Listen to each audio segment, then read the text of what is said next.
The following is a presentation of Fox Sports. We are Blackmore.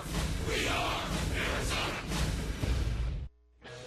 It has been more than 3 years since Arizona has been on a roll like this. April of '08, the last time they won 8 in a row. The pitchers have pitched a bunch. The hitters have hit enough. Selfless play has left all of us selfish fans satisfied. It has been, dare I say, euphoric. Be honest, how many of you predicted any of this tonight? Wade Miley, you young man, you're up.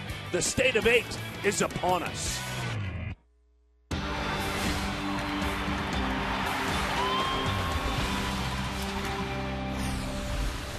The state of 8 and the great state of Arizona. Phoenix, Arizona, Chase Field. We're getting away from those triple digits indoors where the red-hot Diamondbacks roll on Fox Sports Arizona tonight. A series rolls on as a visit from the Colorado Rockies. This is game 2 of a 3-game set. Glad to have you with us tonight. Again, the Diamondbacks inching upward, further and further in the standings, taking advantage of another Giants loss last night. Tonight it's Ryan Vogelsong against Matt Garza, trying to get things straight, trying to get things figured out for the Giants. Arizona hopes that doesn't change one bit. Hi, folks. Welcome back to the ballpark. This is Mark Grace. My name is Darren Sutton. On this Tuesday, we trust at this point in the week, you've had a very, very good one. Wade Miley goes back to work for his 3rd time in the big leagues. The first time, a little shaky. He was overwhelmed. Second time, a couple innings in, after getting out of some trouble, he truly locked in with the electric stuff. He really did. And all it takes when you're a youngster and you're just kind of feeling your way around the major leagues, all it takes is a little spark of confidence. And that's what he got in about inning number 3 back in Washington, D.C. All of a sudden, he found some confidence in his off-speed stuff. He was bullying hitters in with the fastball in, but then he found some confidence in the changeup. He found some confidence in the curveball. Next thing you know, he's looking like a major league pitcher. He threw 6 shutout innings, and he is going to try to continue this wonderful streak that the Diamondbacks are on. So, Chris Young made a great play last night in center field. Ryan Roberts hit a homer. Paul Goldschmidt drove in a run as well. None of them are playing tonight. Can you figure out this starting lineup? We'll hear from Kirk Gibson in a bit. It's somewhat refreshing, unique, and fun to cover how he figures it out every night. Well, and it's great as a player when you come to the ballpark, you know, I might be in the lineup. It doesn't matter if a left-hander or a right-hander or an octopus is out on the mound. I might be in the lineup, so that's refreshing for players. Yeah, it's interesting. There was a joke in Washington, D.C. going around that if, in fact, Sean Burroughs would ever come up with a hit, he wouldn't get to play the next night. He hit the homer. They were laughing in the locker room saying, there's no way you're starting tomorrow night, Sean Burroughs. Glad to have you back. It's a very special night tonight. This man earned a ring with his play on the field back in 2001. You have a rare opportunity, the rarest of rare chances to have your own ring, the exact ring the players wore from winning the 2001 World Series. We will explain how when we come back.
Casinos. Play slots with your Players Club card at any Gila River casino. You could win $2,000 to $20,000 right away.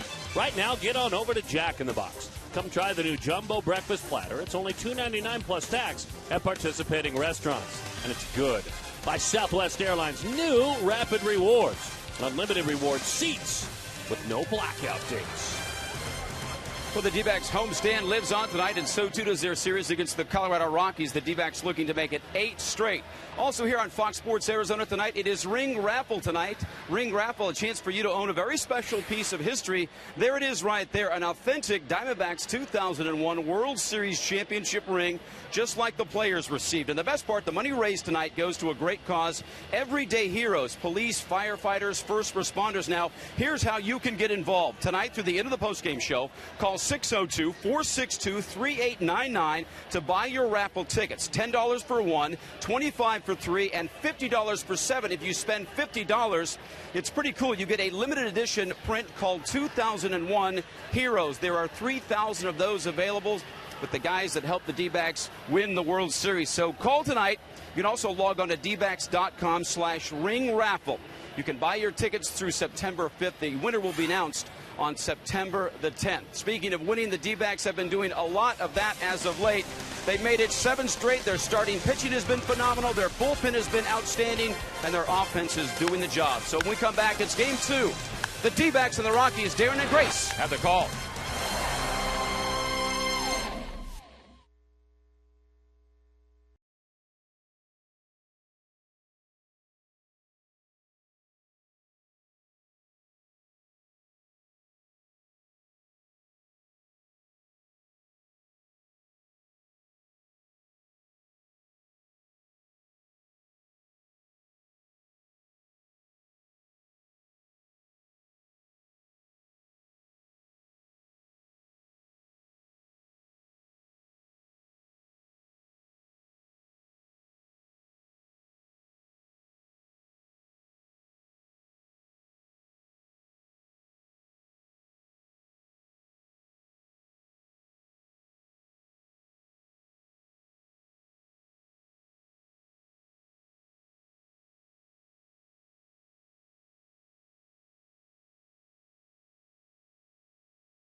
We showed you earlier is now up to 5 games as they continue to put together a winning streak. Let's take a look at Jim Tracy. He has had his clubs over the last few years go on magical runs in September. Arizona looks to just hold serve and do the same. His starting lineup with some veterans in there. He's been playing his veterans all through the weekend. Had a chance to see Colorado play. Fowler's at the top, Ellis, then Carlos Gonzalez. Troy Tulowitzki, Todd Helton, Ty Wigington, Kevin Kuzminoff comes from Oakland, Chris Iannetta, just about an everyday catcher like Montero. And Aaron Cook, the veteran, is on the mound. Yes, Mr. Tracy, he has been playing his A lineup and plans to for quite some time. Wade Miley, Louisiana born and raised, pitched at Southeastern Louisiana. That ERA much more palatable, if you will, because of the last start that we talked about in the open against Washington. 6 shutout innings. He walked 4, he struck out 4, and was an 8-1 winner.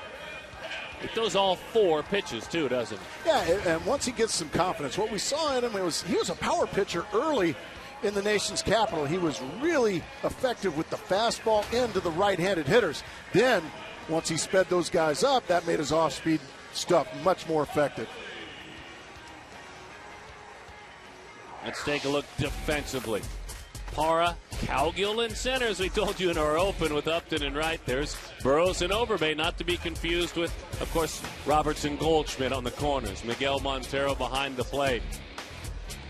Colin Cowgill, fresh off a big day a couple of days ago. He wears number 4. He had 4 hits in the ball game. Kyle Overbay over there at first base. Kurt Gibson, and we'll hear from Kurt as you see over on the other side. Sean Burrows gets the start as well. Smiles are gone. Time to focus. First pitch from Wade Miley. We're underway. Good fastball. Glad to have you here at Chase Field tonight. 0-1 the count on Dexter Fowler. And the key last night, Daniel Hudson did a great job of handcuffing this man, Dexter Fowler. Keeping him off base is keeping a lot of speed off base. And you want those guys, these big ornery rascals for the Colorado Rockies in the middle of their lineup. You want them hitting with the bases empty. That pitch runs in from the southpaw Miley. Miley this year in AA and AAA made 22 starts, won 8 of them. Had a 4.30 ERA and pitched better in AAA. And the main reason was he started getting comfortable with his changeup. He's behind 3-1 to Dexter Fowler.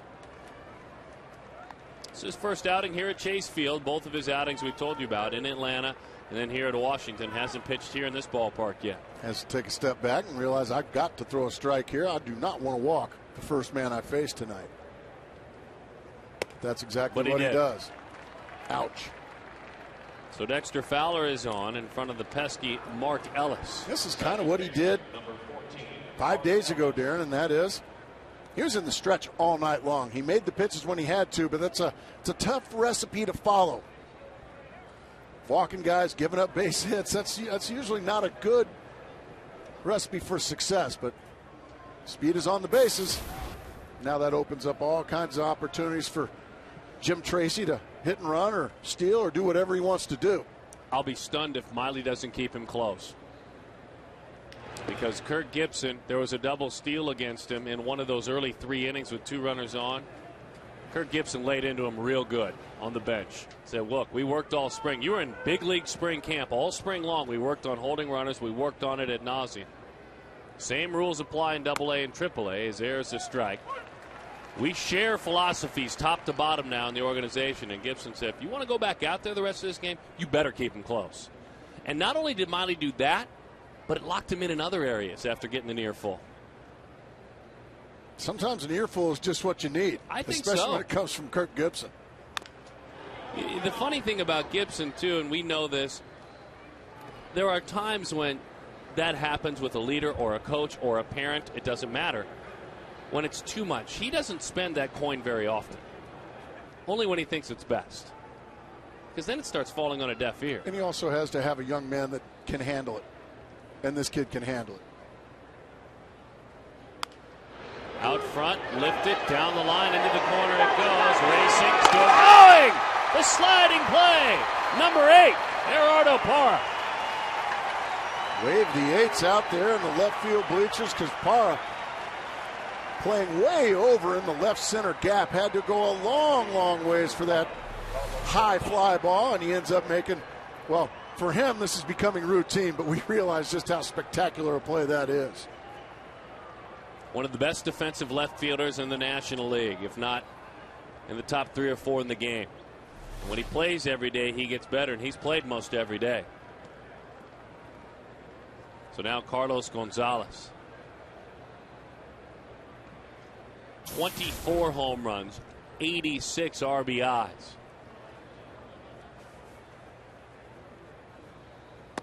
First pitch, fastball misses in. 1-0 the count. Carlos last night had an offer, and that snapped a 15-game hitting streak, and I mean a real hitting streak. 25 hits in that time, 26 RBIs. So the Diamondbacks pitching staff managed to put an end to that.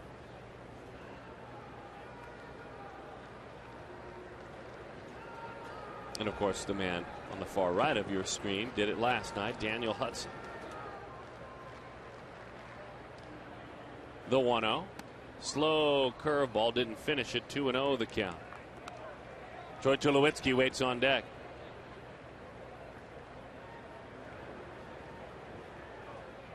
Arizona with 3 winning streaks of 7 or more games this season. It's hard to do. Very hard to do.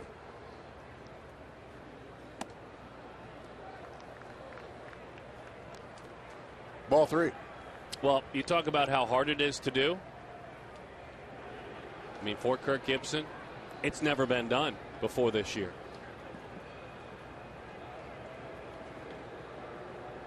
Well deserved, Mr. Gibson. Right there.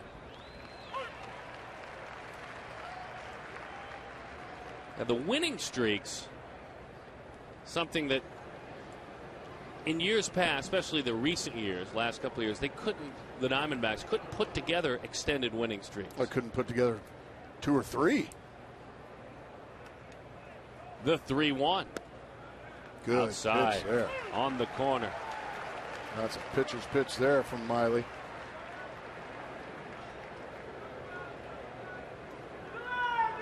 There you have it. The graphic calls it streak. Kirk Gibson calls it a roll.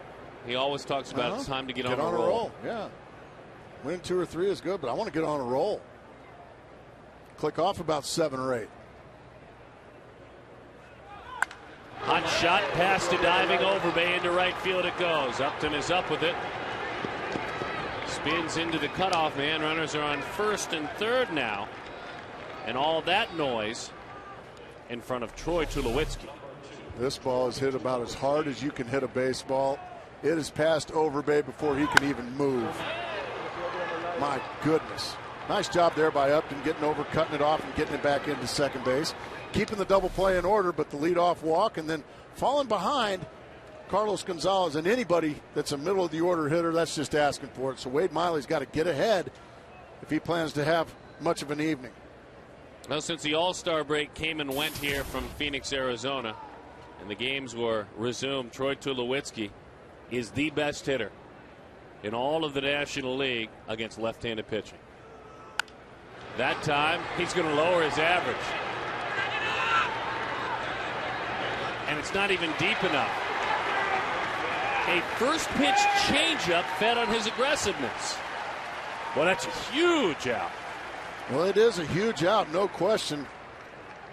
Just a first pitch changeup, and just out in front of it is Troy Tulowitzki. And Aaron Hill goes back and makes the catch and gets it in quickly. Now, another terrific hitter stands between Miley and now a shutout inning. What a huge pop-up that is. I mean, Tulowitzki, since July 15th, hitting .467 against lefties. That's the best in the game. .467? That's a really big out. Here's Todd Helton. Don't sleep on the resurging veteran. 1-0 the count to Todd as he takes outside. The Todd father, as Gracie likes to call him. I do like to call him that. It's one of the better nicknames. He was 0 for 3 last night with a walk. Hangs in there good enough against lefties this season. It's a good study of that. Good fastball. Dexter Fowler at third base getting way, way off of third. So because Sean Burroughs is so far off the line, Dexter Fowler is getting almost halfway down the line before Miley comes to the plate. Good pitch there to jump ahead 1-2. Now that opens up a possible breaking ball. It keeps the fastball in order. You're mentioning Fowler, and you casual fans at home might think, well, why is that a big deal? If he gets a hit, he scores anyway. He'll make a tougher decision on a wild pitch if he's that far down the line. He'll go ahead and go. Doesn't have to go. Yeah, with 2 strikes, he'll probably. He's getting down there a lot more. Pitch is high. You're really on to something, Gracie. That is a massive lead. Well, like I said, because there's nobody keeping him close. Sean Burroughs is so far off the third base line. And he's getting down around in this area by the time it's released, folks.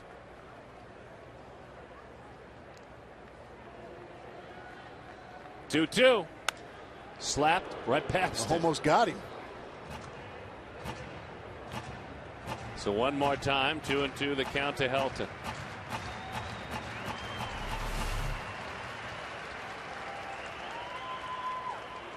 That one really wasn't much. He's been out much further than that.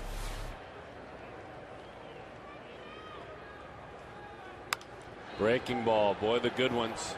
The good ones extend at bats. They spoil the good pitches, and that's exactly what Todd Helton just did. That was a good breaking ball. Just trying to pick that man up. That guy who has been eating left-handed pitching for breakfast in the second half was fooled by a changeup. Runners at first and third, 2-2. Another hang around on a curveball.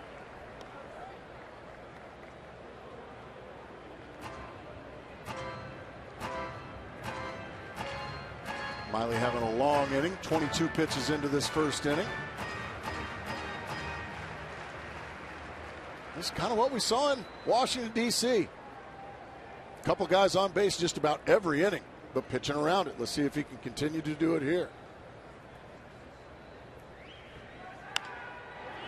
Into very shallow left, and it's a base hit.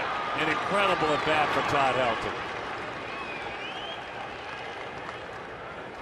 Just an incredible at bat as he earned that RBI.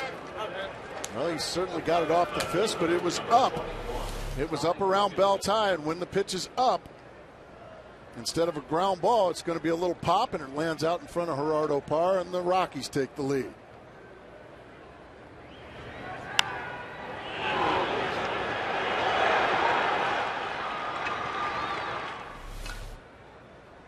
(1,307) runs batted in for Helton as Wigington takes a fastball up and away. 1-0 the count. The Rockies lead it 1-0.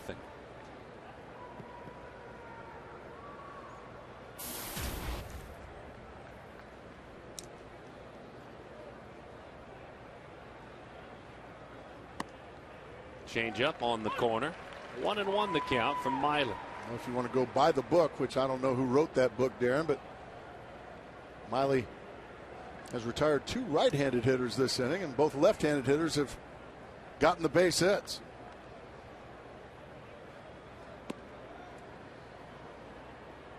Two and one the count. And then in front of all that, there was a walk. The leadoff walk.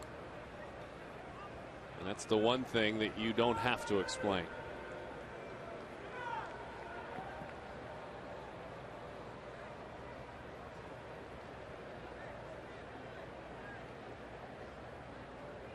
Out in left field tonight is Wigington. That fastball called outside.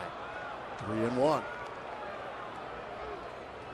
Unfortunately, right now, Wade Miley off to a slow start, and he's asking for it.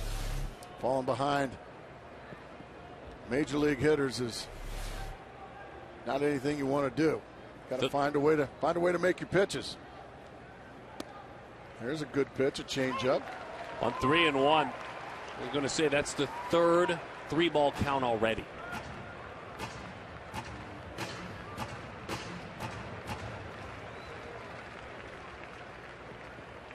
Up step, hoping for some more RBIs.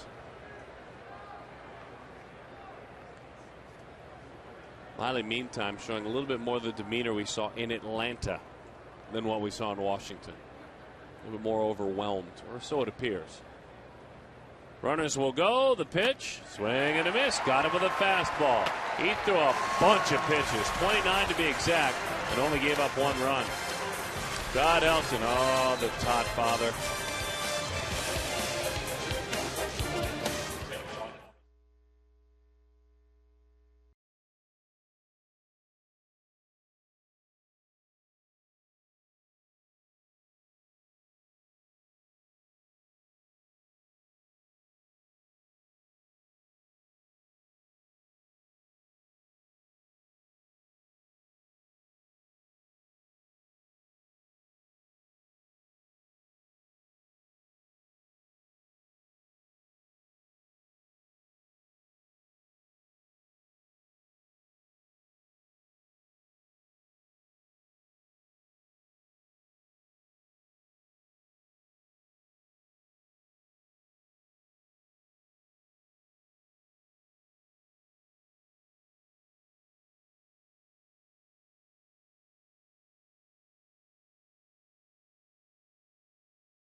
to score.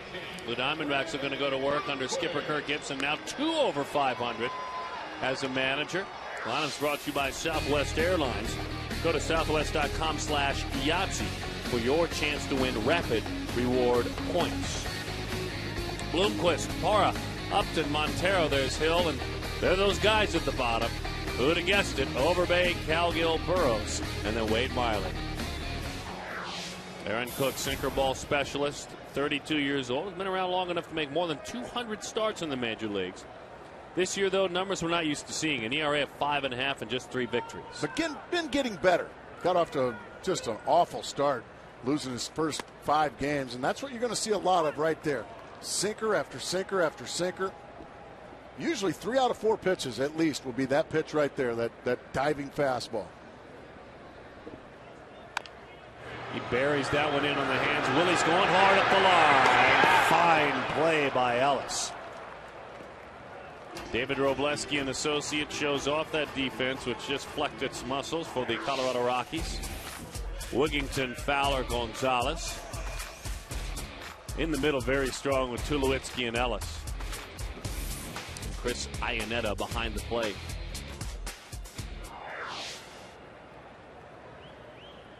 Gerardo Parra. 7 home runs, 32 batted in, 42 runs scored this year. Made a great play last inning. What do you think about that inning without that play? It could have been a very ugly inning. Instead, you give up an early run, so you come back and say, hey, we had to score anyway. On the line, right to second. He'll throw strikes, won't he? He'll be around the plate. And look how crisp the inning is. 4 pitches. When you throw strikes, you make the opponent swing the bat. And strike hardly anybody out. No. He's not going to walk you either. I would imagine his infielders are really engaged. You love it. 25 home runs, 77 runs batted in, a couple of clicks below 300 for Justin Upton.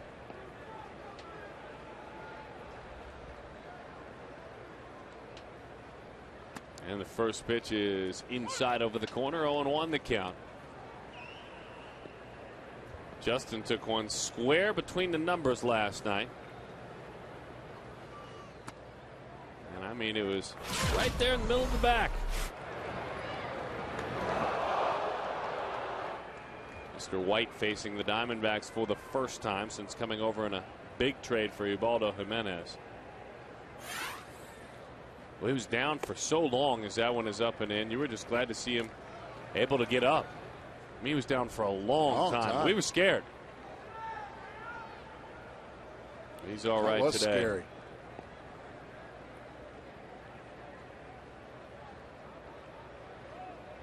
The 1-2. Over the outside corner, that's strike 3. A little bit of run on that sinker.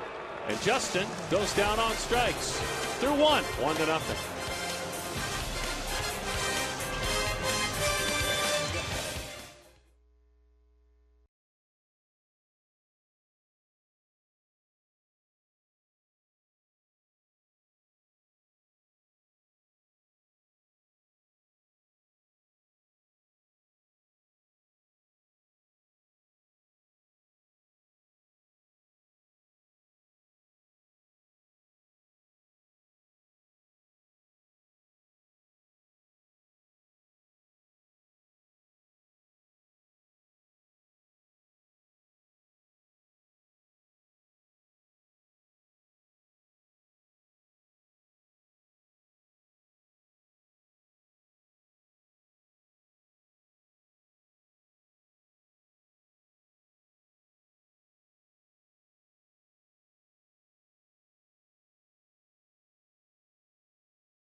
It was almost 10 years ago when Luis Gonzalez came through in the clutch, delivering that bloop single to knock off the Yankees in the 2001 World Series. As a result, that whole crew got some pretty cool memories from that year, the 2001 World Series. They got the rings joined by Luis Gonzalez, and when you look back at that and you think back to 10 years ago and the ring that you got for that accomplishment, what goes through your mind? Well, a lot of excitement. I mean, it's that year, that team, we were the oldest team in baseball.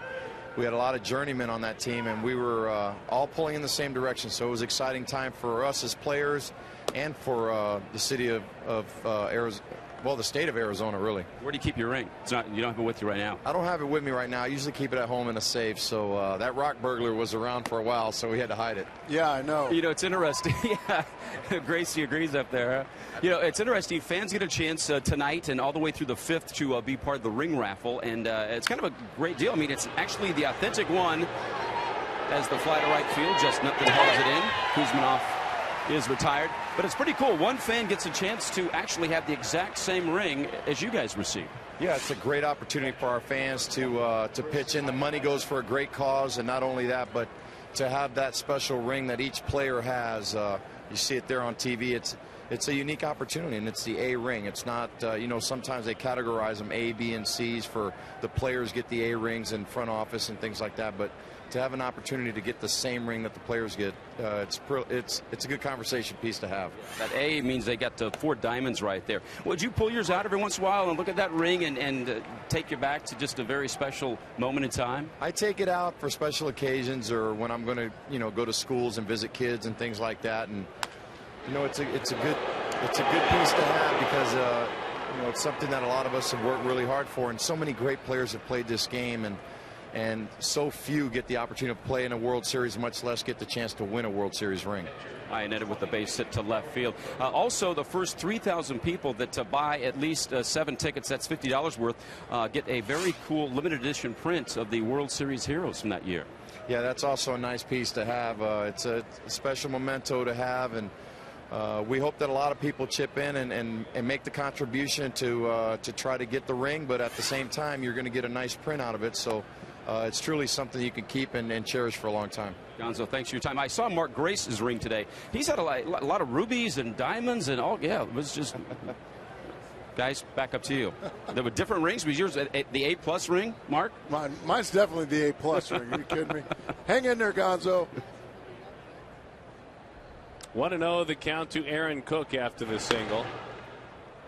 And, of course, those that protect us, those that keep us safe. I think that's the most important part of it, even more so than a ring and more so than a print, is first responders, those that are out there protecting our communities and making sure when a fire starts that they're the first to arrive. That is who the money goes to. All the money raised tonight goes to our community first responders. And I couldn't think of anything better. 1-1 the count, Aaron Cook. Cook without a sacrifice bunt this year.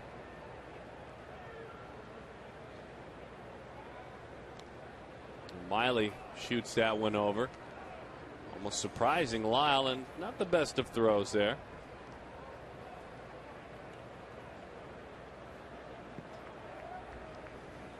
I promise, Mr. Miley, Chris Ionnet is not going anywhere. A little slash is on into shallow right. That's what you want.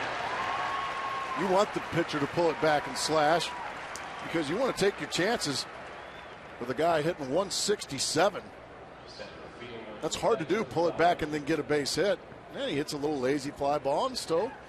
Now it takes an extra base hit instead of just a base hit to score a run. And so with that in mind, here is Dexter Fowler.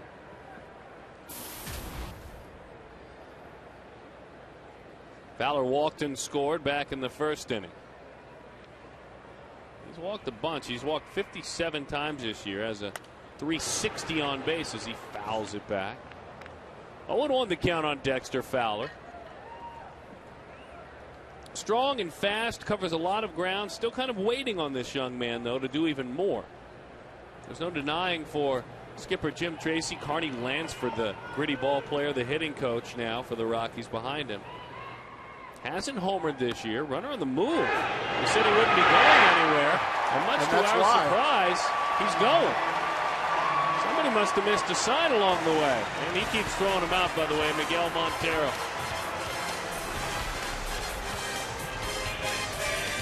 Out by 37 feet.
Fries enroll now for the Fries Diamondbacks Rewards Program and earn points by buying participating items at Fries Kia Motors.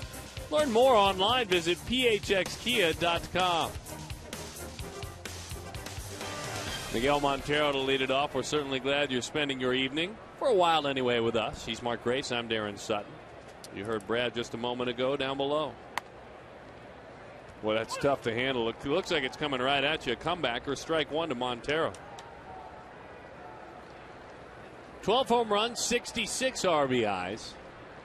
Slugging .440 as a catcher, .443. So plenty of extra base hits. As a matter of fact, when you talk about Miguel, I think it's kind of a stunning number for a catcher. 30 doubles. That's very good for a catcher. That one flutters outside. Like a curveball there. Almost like a knuckleball, wasn't it? It really danced around. Cook, Kentucky born and raised, Fort Campbell, Kentucky. Colorado's second round pick in '97. He tried everything he could to handle that comebacker. Inside. His front hips, that side opened up.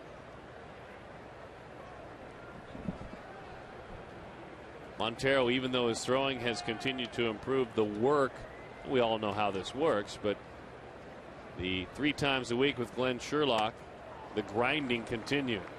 He grinded through that at bat, and in the end, he came up empty, chasing a high fastball. Glenn Sherlock, who has been here since the beginning in one coaching capacity or another, coached for Matt Williams early on at third base box, is the catching coordinator in the major leagues. He handles the catchers while handling the relief pitchers. But talk about being some kind of unique to handle catchers and pitchers, especially relief pitchers. And again, getting after it. And he's thrown out 70%. That means you work harder when you've thrown out 70% in a month. Line drive, center field, base hit. I'll tell you what, Aaron Hill's got now 7 hits as a Diamondback. Hit about .340. He was quiet for the first game and a half or so. Couple games, exactly. Then he's slowly but surely feeling a little more comfortable in his National League skin. He just takes a little breaking ball there and drills it right back where it came from.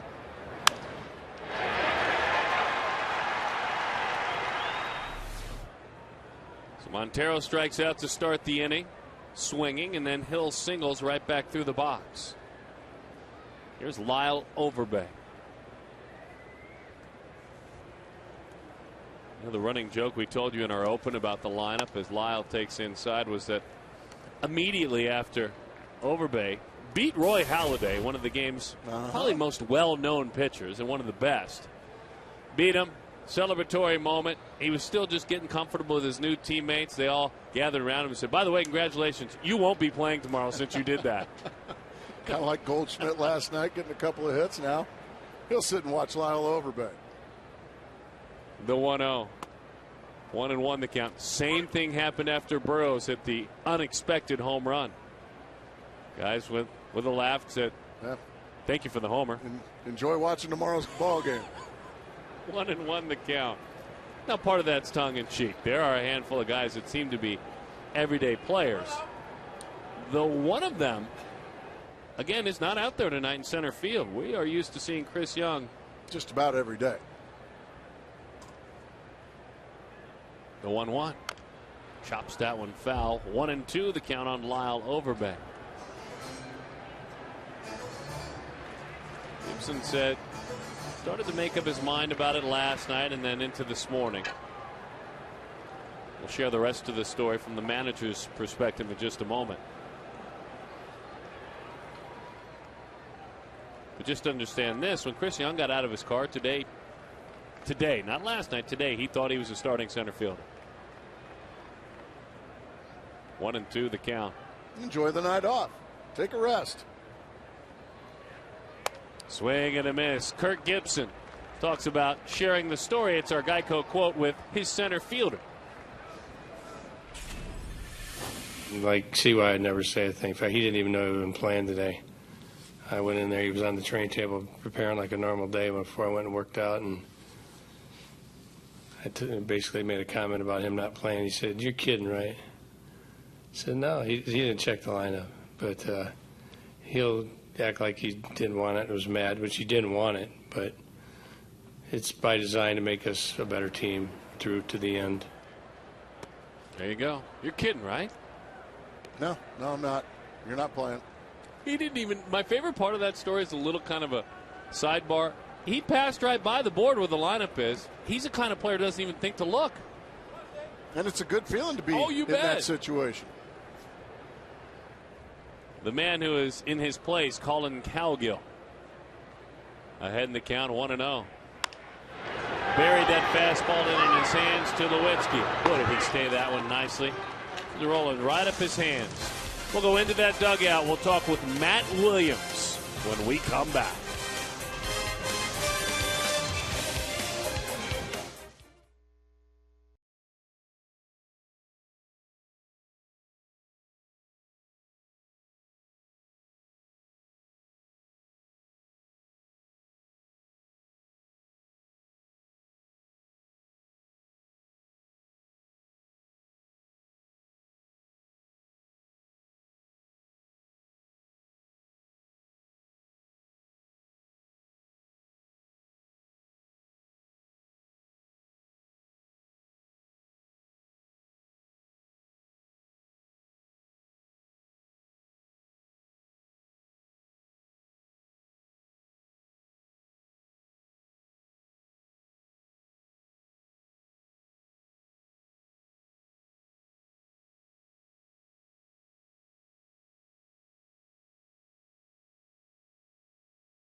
Coach Matt Williams. First of all, Matt, thank you for a moment.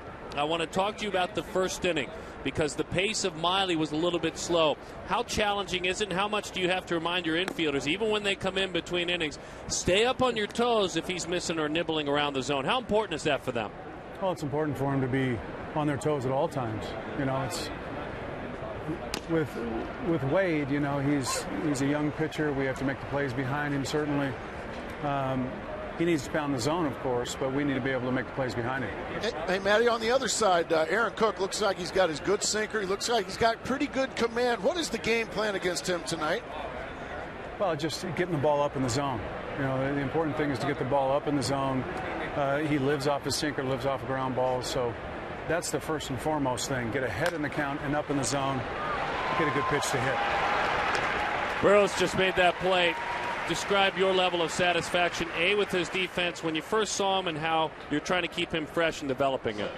Well, we try to keep him as fresh as possible with early work. You know, he's not getting a whole lot of at-bats, but you know, he's able to fill in. He's you know, doing a great job at third base. He's coming off the bench and pinch hitting, and doing a great job for us. So Gibby likes the interchangeable parts, and we can plug him in at third, and we can go ahead and have him play games and do a great job for us. Briefly, Matty, here in a few weeks you guys have a reunion. The boys are all back in town. I know you'll be working every day, but I would imagine some hugs and handshakes will be welcome as you guys reunion. Yeah, I can't believe it's 10 years already. It goes by pretty fast. Don't hug me, Matty. We've got a nice raffle prize for the folks that want to get involved. This is no replica ring, gentlemen. This is the real thing. So whoever wins that's going to have a prize possession. We're going to get the guys together for the 10-year anniversary, and it'll be a lot of fun. Matt, we really appreciate your insights. Burroughs flags that one. Yeah, that had a little Matt Williams to it. There it is right there. I like that one. You like that? I like that a lot. All right, my friend. Go coach, go work, do your thing. We appreciate just a moment. Okay, guys. Go get him, pal. All right, thanks. This is very Matt Williams-esque. Look at the in-between hop and the snare and across the diamond. Nicely done there by Sean Burroughs. It's only fitting when you're talking to the old third baseman that you get a couple of ground balls to third, right? We really appreciate him doing that, too. Exactly. We appreciate Dexter Fowler and Mark Ellis hitting the ball to third. Playing along. Drops down a bunt. Look at Miley off the mound. Can he turn it? Good effort. I saw on Saturday Carlos Gonzalez with 2 bunt base hits in the same ball game. There's a bunt for a base hit there in front of Troy Tulowitzki.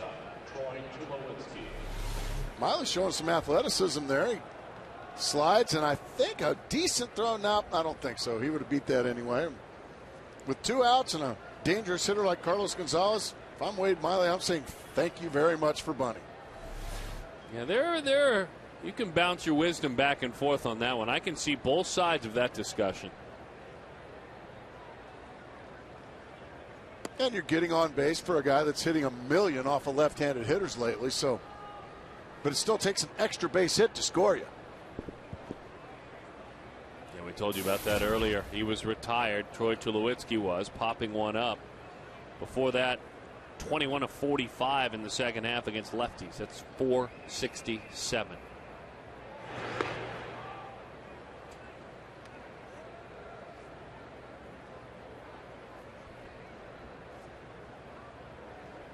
Gonzalez, they keep a close eye on him.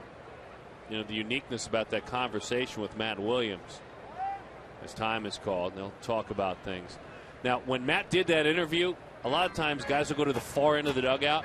He was sitting right there when he did it. Right next to the manager. So, obviously, we appreciate Kirk Gibson for opening up basically his bench right there for a few minutes. And it's all for a good cause. We are excited to be a part of this ring raffle tonight.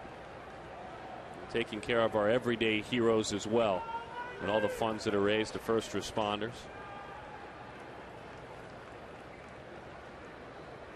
1-0 the count.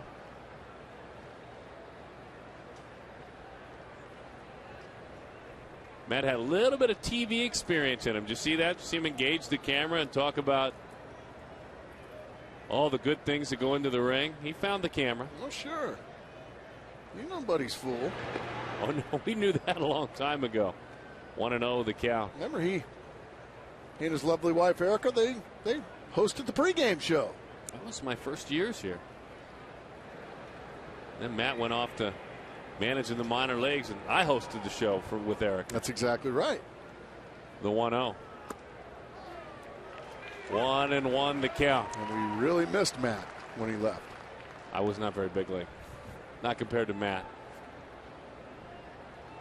I always had to get on his lovely wife, though. Everything was rosy with Matt. I said, come on, man, let's bury Matt.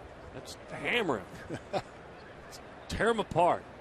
Inside. That's the pitch that was his bread and butter 5 days ago in Washington. That fastball into the right-hander. He had good command of that one, Darren. I mean, this is right on the button. Bang, right to the inside corner. Tulowitzki can do nothing with that one. A little follow, a little finish, some emphasis. The 1-2. Like that. Strike 3. Inside corner. Somebody might want to get Tulo his glove. And thank you for bunting Carlos Gonzalez. Yeah, you bet.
For charity there to take your call, if not online at dbacks.com/ring-raffle.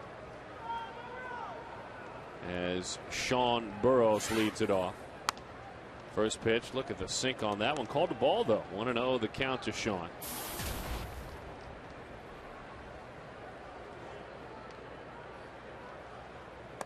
Outside, 2-0 the count. One thing you can pretty much guarantee is Sean Burroughs probably not going to walk. Yeah, he's got one this year. He's up to 2 now. As he takes outside on the corner that time. He's already got 2? He's got 2 in 91 at bats. Okay. He's up there swinging it usually.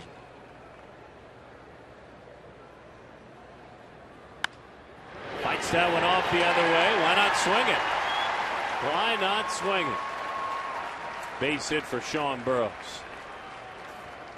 And so Burroughs is on. We'll find out just what kind of a bunter Wade Miley is as you see that inside out swing of Sean Burroughs. He just scoots it through that left side. And the Diamondback third inning off to a good start thanks to Sean Burroughs. And Wade Miley needs to bunt this ball to the first baseman, Todd Helton. You can see he's holding the runner on right now. Kevin Kuzminoff very close at third.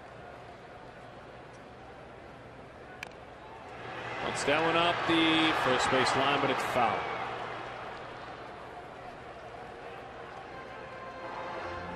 Kind of an athletic approach to that bunt. Kind of tried to take it with him. Seemed to, didn't he? He was Kenny Lofton coming out of the box there. So Miley will look to drop it down. He's 1 of 4 with 1 strikeout in his time in the major leagues. Kuzman off at third, 3 steps onto the grass already. Outfield very shallow.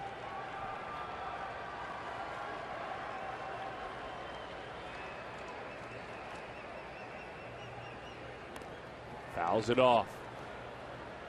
No balls and 2 strikes to count. I would imagine Matt Williams going to continue to put the bunt sign on even with 2 strikes. Wade Miley going to have to bear down, concentrate, and get this bunt down. Try to help himself here.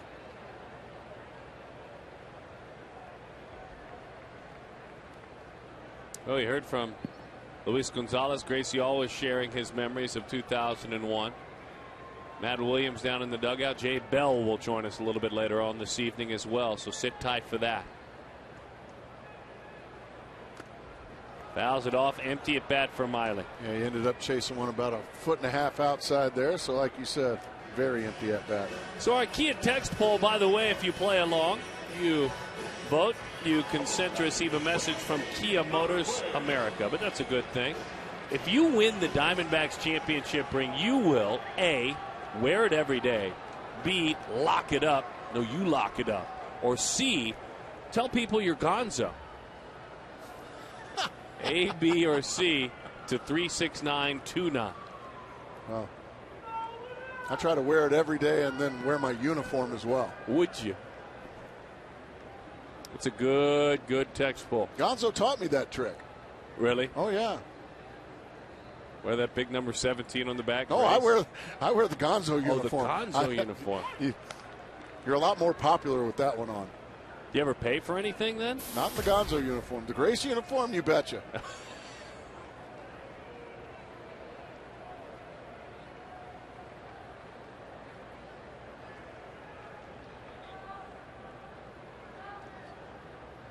Oh, and 1 the count. Breaking ball, and it's outside. Willie lays off of that one.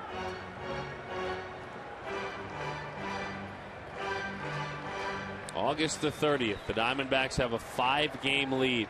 In 2007, they had a 1-game lead at this point on August the 30th. In 08, Diamondbacks are up 3.5 games. But that was a fading Diamondbacks team in 08. Yes. Kind of almost a panicking team in a way. They started 20-8 and just never played it anywhere close to that clip the rest of the year. 1-1 the count. John McDonald with the night off. Willie Bloomquist getting the start. 3 of 8 on the homestand with a double. Trying to keep Willie Bloomquist's batteries nice and recharged. Man, what a diving fastball that is. Anytime the Diamondbacks score 6 or more, as McDonald looks on, Taco Bell gives away 3 free tacos with a large drink purchase, 4 to 6 the following day. Looks like you got a fresh haircut today. I think so. Me and I both. I'm excited for you guys. I'll be getting one. I got one last week, but I like to get one almost every week now. 1-2 the count.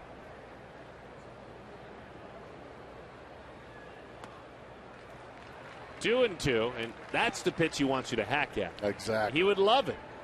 Beat it right into the ground. Try to get a double play ball. Like Matt Williams was saying earlier, you got to see the ball up in the zone. If the ball stays up if the ball starts up in the zone, it'll usually be much flatter. When it starts around your knees or you're just above the knees, it's going to dip down ankle high and it'll be a ball. The 2-2. Spoiled a good slider there, didn't he? That's exactly right. A pitch that runs away. By the way, with regard to the ring raffle, super response so far. 462-3899, area code 602, and you have a chance to win that ring. There's only one. And this is a one-time deal. $10,000 raised so far. 200 of the 500 prints are gone.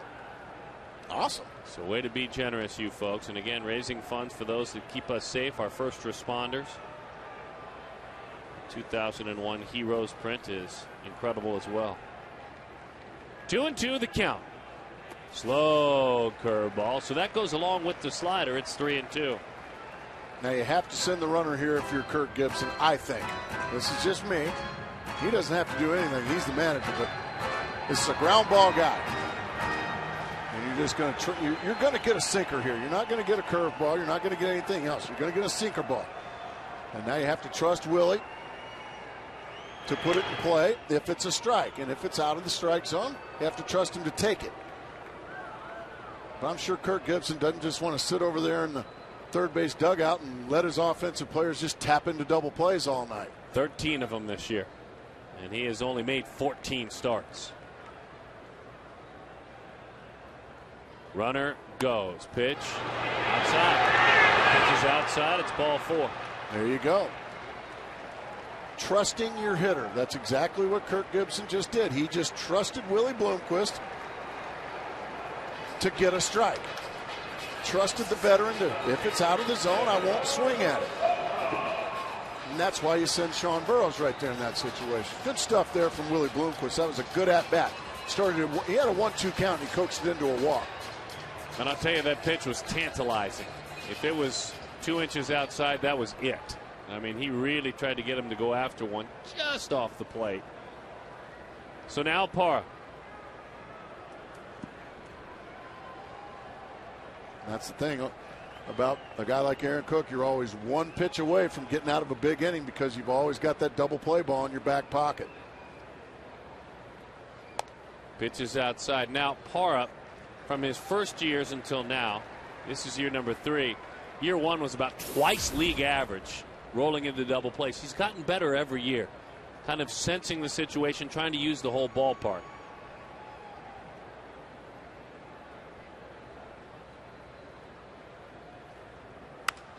Uses that one into left center field. It's down. And it gets right on by. Look at the Diamondbacks run. 1 run is in. Another run on around. Parra to third. A triple.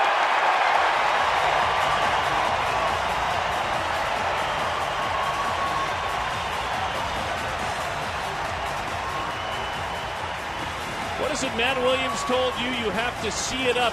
Let it go if it's up. That's exactly right. That pitch stayed bell-tied. Dexter Fowler got in between. He looked like he wanted to dive for the ball. Let's start with it. Up. There it is. It flattens out. Now Dexter Fowler. Do I dive for this ball? And he gets caught in between. Once he gets caught in between, it gets by, and then everybody scores. And Parra scampers all the way around to third base, and the Diamondbacks strike here in the 3rd inning. Now they're looking for more. Justin Upton looking to add on here with 1 out. Just a little ground ball to the shortstop right here. That's all you need to make it a 3-1 ball game. And he takes 1-0 the count. Parra, by the way, good for him. He was 0 for his last 9 with runners in scoring position. Mr. Parra so much better than a double play, something that we saw a lot early in his career. Yeah, triples are a lot better. The 1-0. And a nice job here by Justin Upton. That's a couple very close pitches that if you're overamped at the plate trying so hard to drive in that run, you would have already swung at one of those pitches and made an out. Instead, he sits 2-0. And you know what? If they're going to walk you, if they're going to pitch around you, go ahead and take your walk and rely on Miguel Montero behind you. That's high. It was high, but that was a good one to take a whack at right there. That was about an inch out of the zone, but that's one you can lift out into the outfield for a sacrifice fly or maybe even a long ball for Justin Upton. I think he's got the 3-0 green light. You? Yes. Just going out on a limb. And he rolls it to the right side. RBI Upton. If you ask me, that's better than a walk. Because if you walk right there, now you set up a possible double play ball. Instead, that's just a good professional RBI ground out right there. And he's going to get a dugout full of high fives. Nicely done by Justin Upton. That's all it takes, folks. All you youngsters out there playing the infield back, all it takes, just play a little pepper with the second baseman or shortstop, and you got yourself an RBI, and that's 78 now for Justin Upton. Only the St. Louis Cardinals have more 3-0 swings than the Arizona Diamondbacks. Now, the Diamondbacks just saw their average actually go down in that category, but they drove in a run. I mean, Arizona, though, has hit comfortably over 500 all year long on 3-0. a chopper. Helton with a high hop. Montero is erased. Erodo Para. Couple of runners out there, took a pitch up and away, crushed it into left center field. The Diamondbacks now lead it 3-1.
...2001 Game 5 of the National League Championship Series. You saw the faces.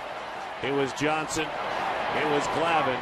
And for the Arizona Diamondbacks, it was heaven. Greg Colburn. Rubio Durazo came up with a 2-run blast in the 5th inning. Diamondbacks were the fastest expansion franchise to win a title, the fastest to 100 wins in the season.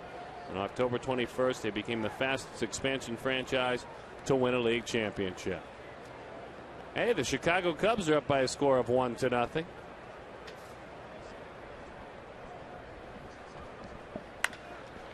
Bouncing ball into center field, base hit, Todd Helton.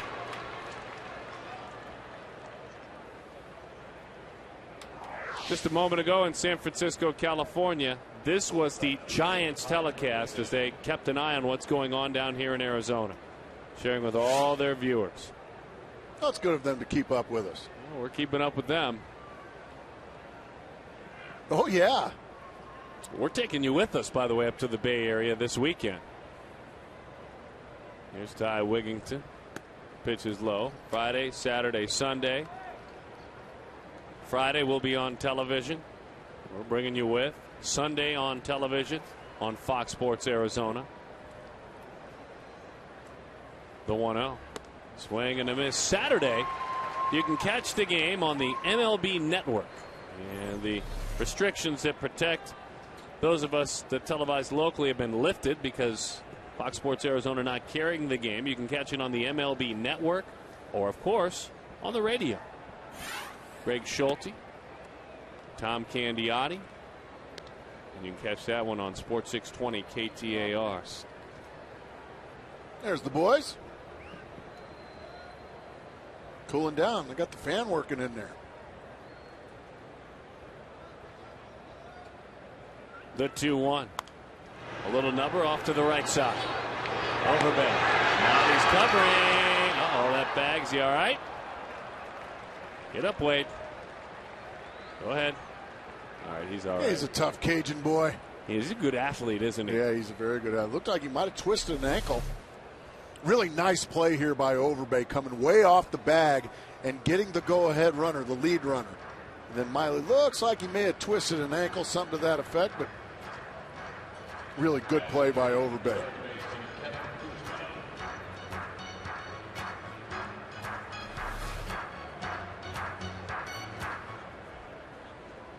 Here's Kevin Kuzminoff.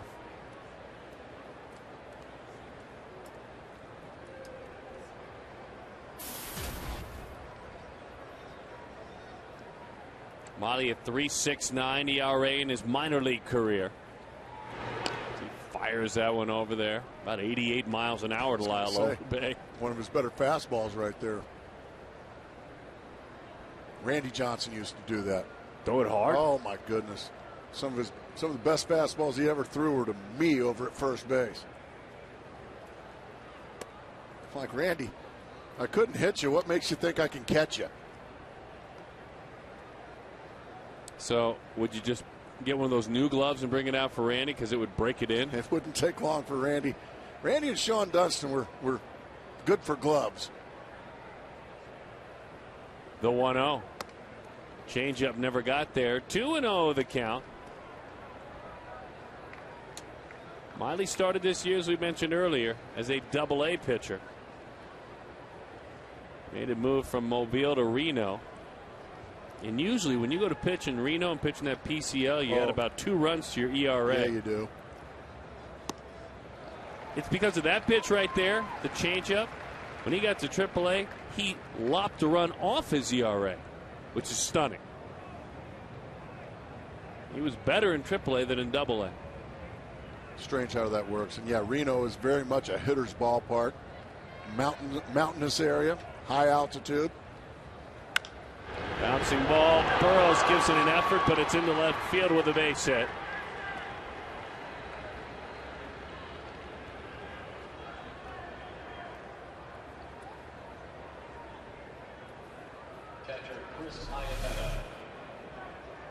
Just beats it right into the ground. Burrows gives it his best effort, but it's just to his left, and he can't make the play.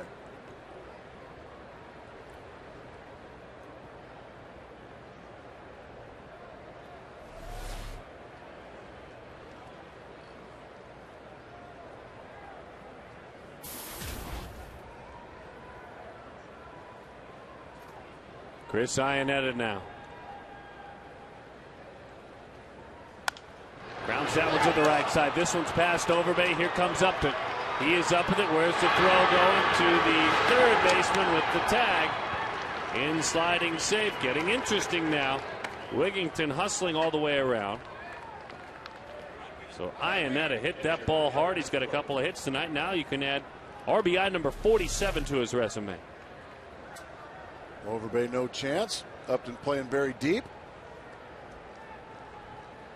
Just up the line enough to get Kuzminoff in. And all of a sudden now, Aaron Cook deciding, what do we do? Do we want to bunt here, or do we want to let him swing away? I'm saying let him swing away. You? Yeah, he doesn't have a sacrifice bunt this year. When they asked him to slash, he at least put it in play. Now, you do run the risk of a double play ball, but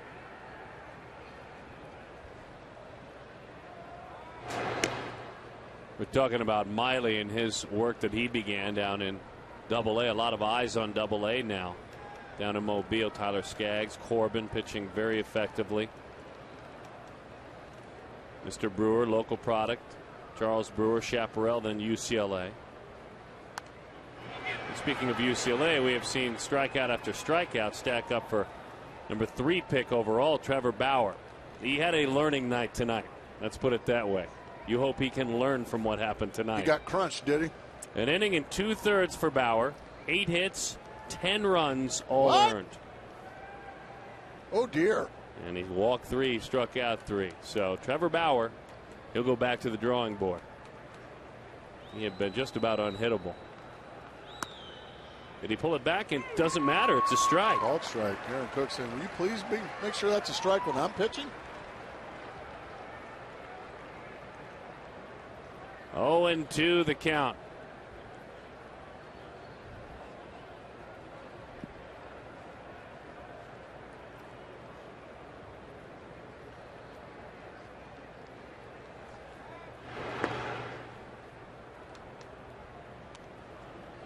And once again, we'll tell Wade Miley, Chris Iannetta is not going to steal.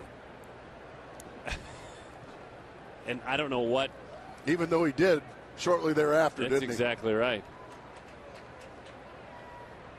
Burrow's really creeping in at third. Drops down a bunt. It's not a squeeze. It's bobbled. And everybody's safe. Wow. Oh, Wade Miley. What happened, young man? Oh, he pressed that red button. It's called the panic button.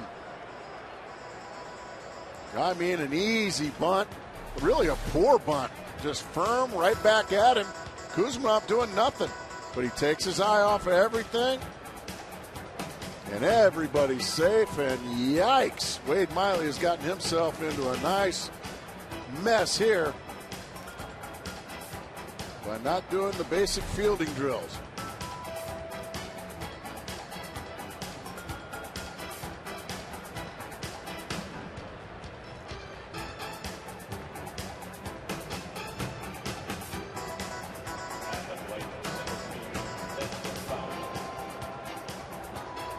Bases are loaded. Oh, Bobby Freeman's getting after it on the organ up there.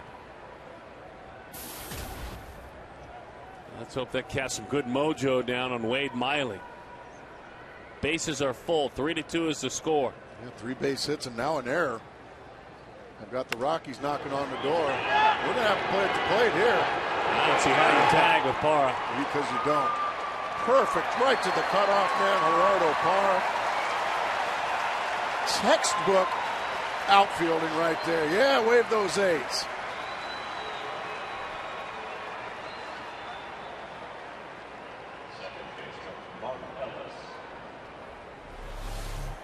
I mean, right through the chest of the cutoff man. Beautifully done by Gerardo Parra.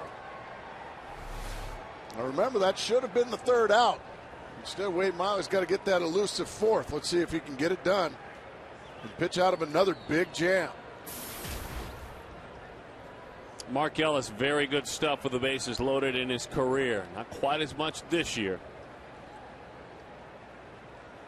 He takes a pitch that is outside. Not interested in that sinking fastball. Ellis has been hot, too. He's 0 for 2 today, but Mark's in the middle of a 7-game hitting streak, and a real one. Hitting close to 450 during that streak. Well, once again, Wade Miley walking that tightrope.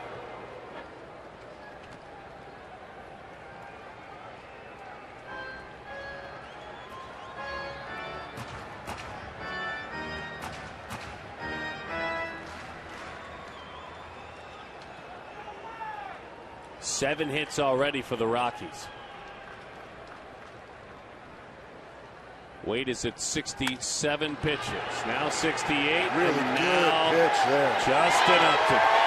He puts it away. Miley gets out of the mess, part of which, well, almost all of which he created.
Before Arizona, which franchise was the fastest to reach the World Series. Before Arizona, the fastest.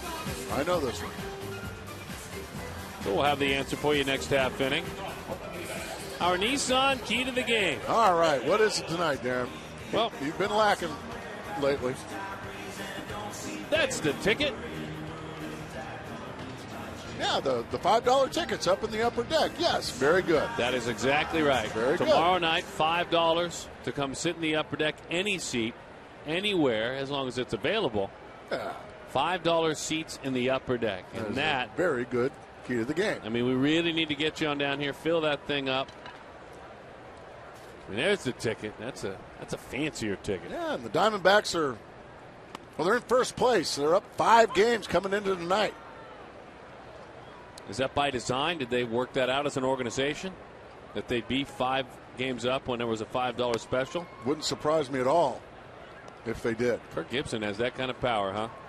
Him and Derek Hall have that kind of power. 1-1 the count. Oh, and yeah, it also means raffle ticket, too. What? That's the ticket, the raffle ticket for the ring. Oh. 2-1.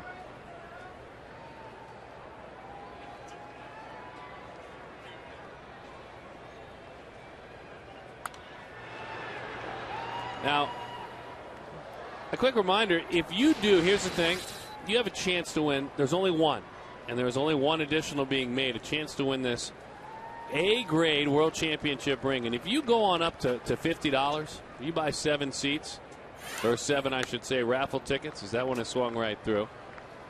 And that is strike 3 to Aaron Hill. 2 things will happen. You will receive this print. It's a great keepsake. Frame it up, put it in your office, put it in whatever part of the room you'd like in your house. And the other thing is, if enough of you do it, we'll have producer Jason Lewis fired for that key to the game.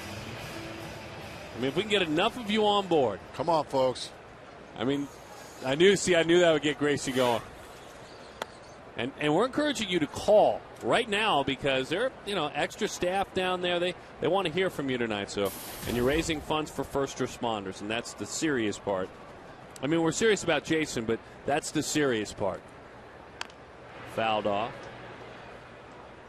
And, of course, 602-462-3899. September 6th will be the drawing. The more new, technologically advanced drawing, as everything is available online as well. So a couple of strikeouts in the inning.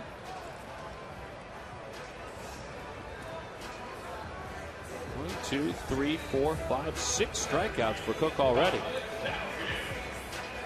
He strikes out 4 per 9 innings in his career. He's striking out a bunch of Diamondbacks tonight so far. All right, Colin Cowgill coming off a great game a couple of days ago here on Sunday. 4 for 4, first big league long ball.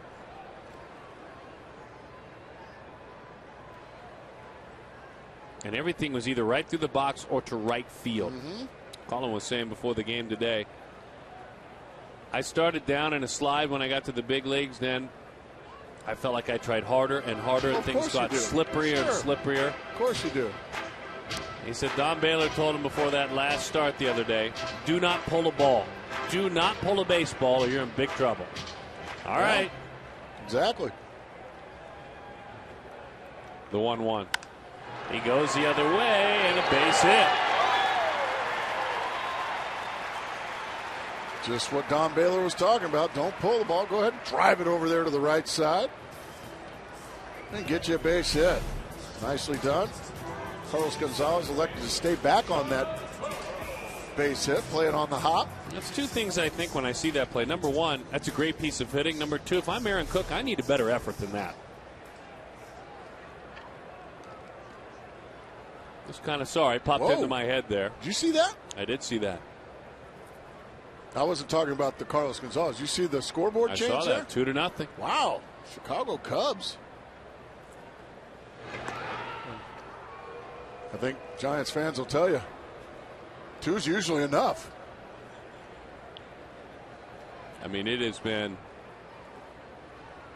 offensively just a disappearing act, unfortunately, for the Giants and their fans. Diamondbacks fans love it, and they should. All's fair in love and war when you're trying to win a division.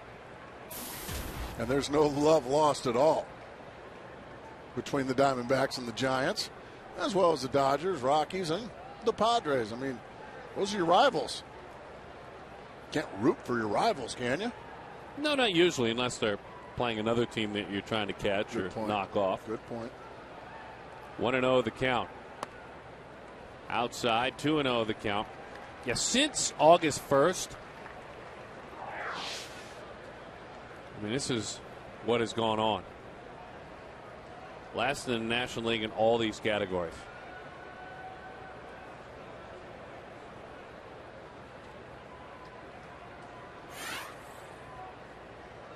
Two and 0 the count. Sean Burroughs shoots it the other way. That's twice tonight, boy. Pretty, wasn't it? So you got Calgill going the other way. You have Burroughs going the other way. Worst case scenario, you clear the pitcher. Best case scenario, Wade runs into one somewhere. Lets it travel and just drills it the other way. That was beautiful right there by Sean Burroughs. It seems like every time he gets his name called, he doesn't get it called very often to be in the starting lineup, but when he does get his name called, he finds a way to do something positive. He's 2 for 2 tonight with a run scored, Sean Burroughs. And his 6 starts now, he is 9 for 24. He's a .360 hitter when he starts. Miley takes a strike that jumps over the inside corner. Miley thinking, gosh, why can't I throw a pitch that moves that much?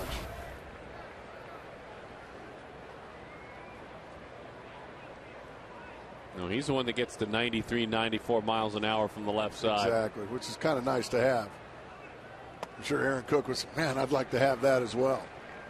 You can't have it all in this world. We can't all be Mark Grace. Please. 1-1 the count.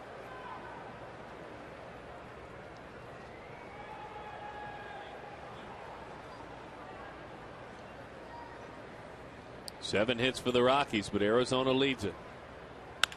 Tulowitzki shuffles. His only play is out there in front of him, and he makes it.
Well, Gila River Casino is a great partner of the Arizona Diamondbacks. Find out how you can play Kachinko. Head on out to the interactive kiosk near Section 111 during regular season home games.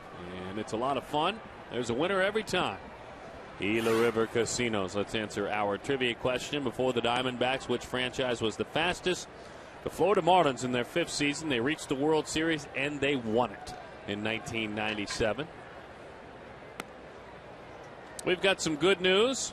What's going on? San Francisco, California. Alfonso Soriano against Ryan Vogelsong.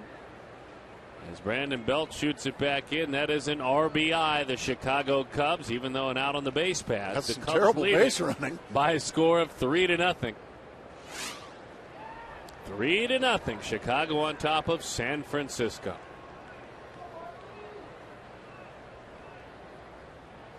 Arizona, meantime, knows they've got to take care of their own business. That's exactly right. Wade Miley's going to have to go through the heart of the order here to start the 5th inning. It's Carlos Gonzalez, Troy Tulowitzki, and Todd Help. Yikes. Gonzalez, 10 hits in his last 18 at-bats. And that one is inside. That includes an 0 for 3 last night. That is the kind of role he has been on. Won a batting title a season ago.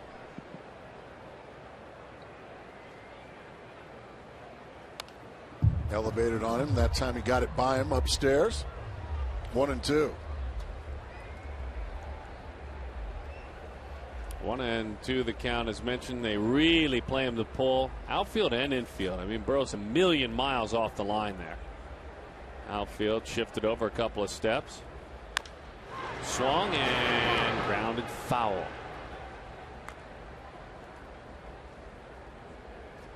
The series wraps up tomorrow night. Come on down. Come say hello to us. From down below or up above. Get yourself a $5 ticket in the upper deck.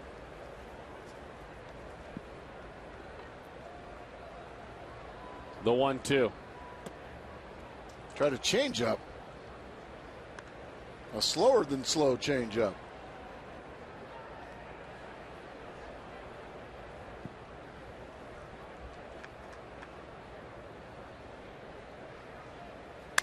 Broke his bat. He ate him up. Carlos Gonzalez couldn't get out of the box. I hope he didn't hurt himself. He looks to be just fine. I think that hurt his feelings, to quote. Suffering from hurt feelings. Oh, he just twisted his ankle there a little bit getting out of the box, but he'll be just fine. It's a heck of a pitch there from Wade Miley. Ate him up with a fastball in.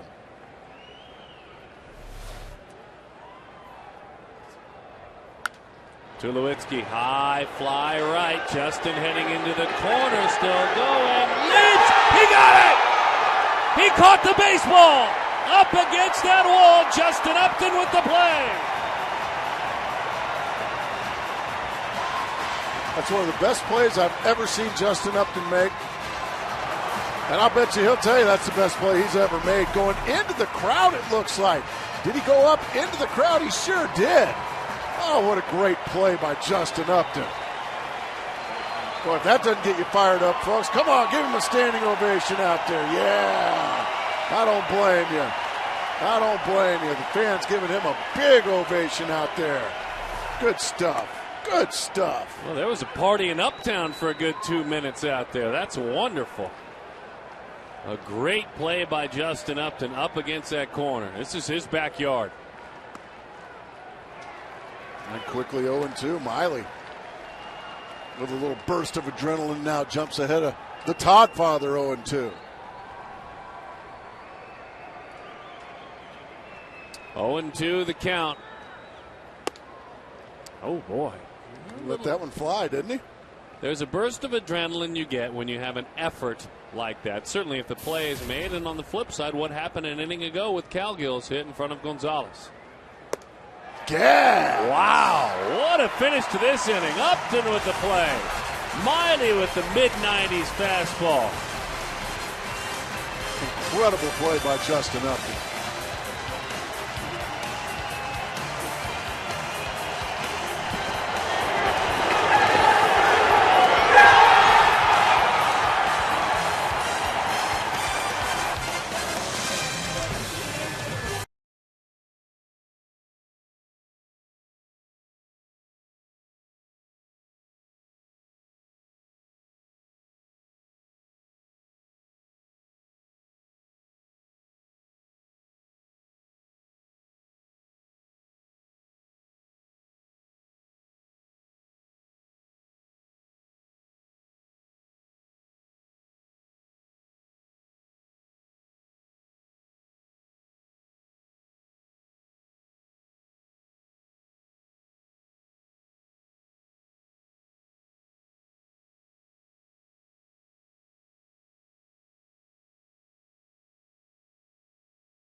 go find your buddy. Yeah, Chris Young highlight filmed somebody for the Rockies last night. It was Dexter Fowler. Well, tonight. Oh, did it get him? I guess so. Right in the jersey. Well, if you're going to get drilled in the jersey. A lot of appreciation for Justin Upton when he came in. Let's take a look at this one more time. Yeah, right in the jersey. Good call by home plate umpire Dan Bellino. Justin hops out on deck. Gerardo Parra. Way in at third, as a matter of fact, step in front of the bag. Kuzmanov for Parra. Gracie talked about that yesterday, folks, about how you drop down a bunt or two, they move in. That gives you more hitting space on the other side of the infield. Is that about right? That's exactly right. He's had a couple of bunt hits recently, and so scouting reports refresh. And third baseman have to come in. And he took Cook the other way. And he tripled home a pair last time up. Curveball is inside.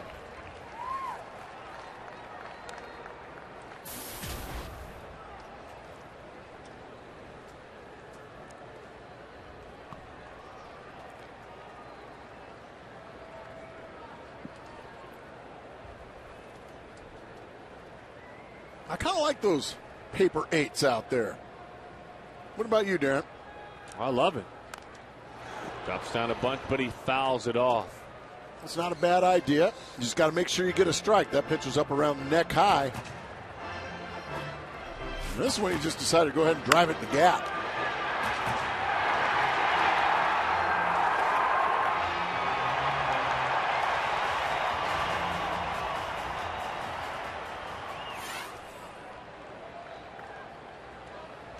And that's Kuzmanov sticking tight right on the grass at third. Eric Young keeps a close watch at first base on Willie Bloomquist, who takes off. That one is chopped foul into the Rockies dugout. Looked like it might have been playing hit and run because Parra chased one once again up around his neck or chest area. Like I said, Kirk Gibson's not going to just sit around and let his hitters tap into double plays with this sinker baller on the mound.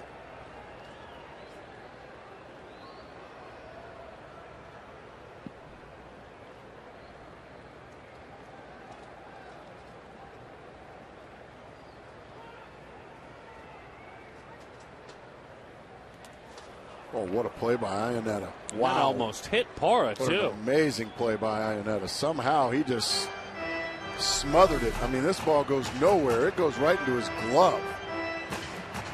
Oh, what a great play, saving a wild pitch there.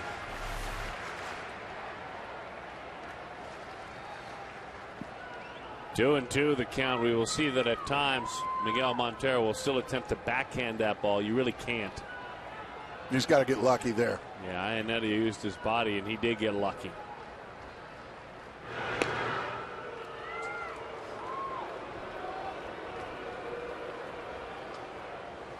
"13 double plays rolled up this year. Miguel awaits his chance to hit.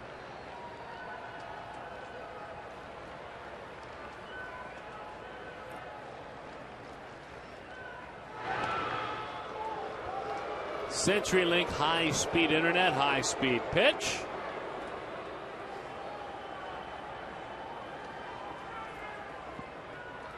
Miley reaching 94 miles an hour. Cook 90. Kind of feel like I had you on the edge of your seat, folks, with that. I know I was.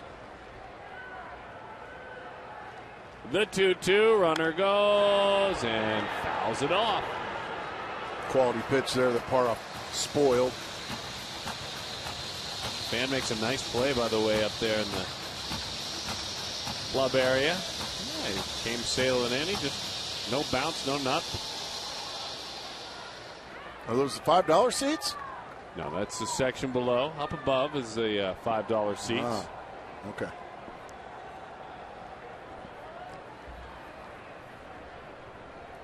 That's the ticket.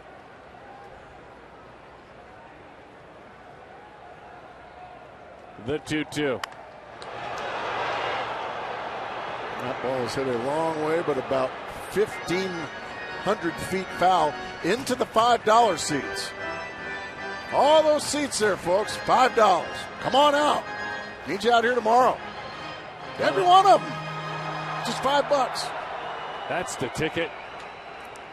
Yeah, we've said that. That was the key to the game, as a matter of fact. One of your worst of the year, to be honest, Darren. 2-2 the count.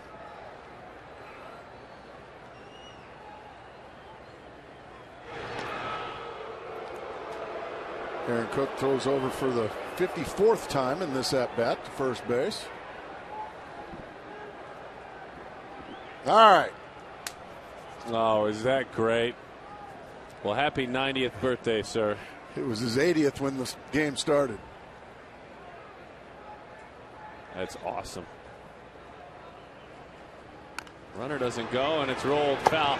There have been a lot of throws over. The other part of the lengthy at-bat is it's a good at-bat by Parr. He's battling. You can see these Diamondbacks have had a lot of extra bounce in their step. They're fighting for the playoffs, man.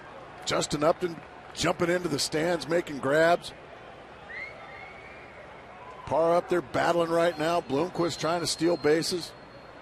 Pitch number 8 about to come home.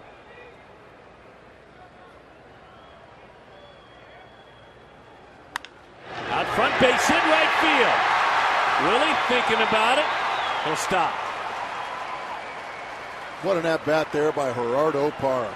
8-pitch at bat, a base hit, a couple of runners on in front of Justin Upton. There's your mantra.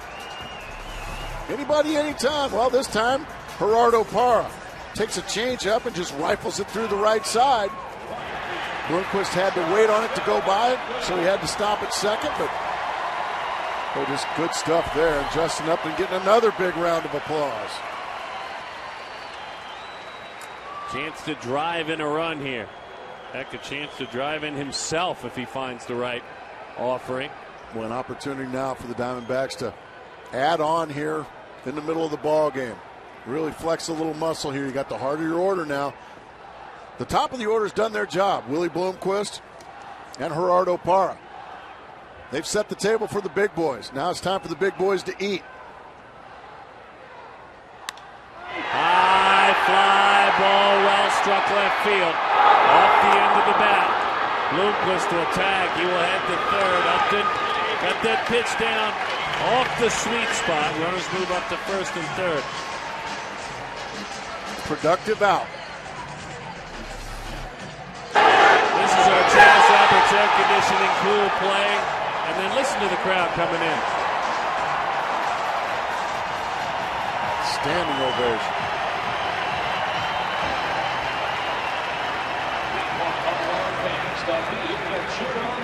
And well deserved, young man. But now what he's done, he's set up Miguel Montero right now. Wow, that was very loud. But he's set up Miguel Montero to drive in the fourth run of the ball game with that productive out, hitting a deep fly ball to left field. Willie Bloomquist heads up base running, challenging the arm. Oh, Miggy, deep right field. Goodbye.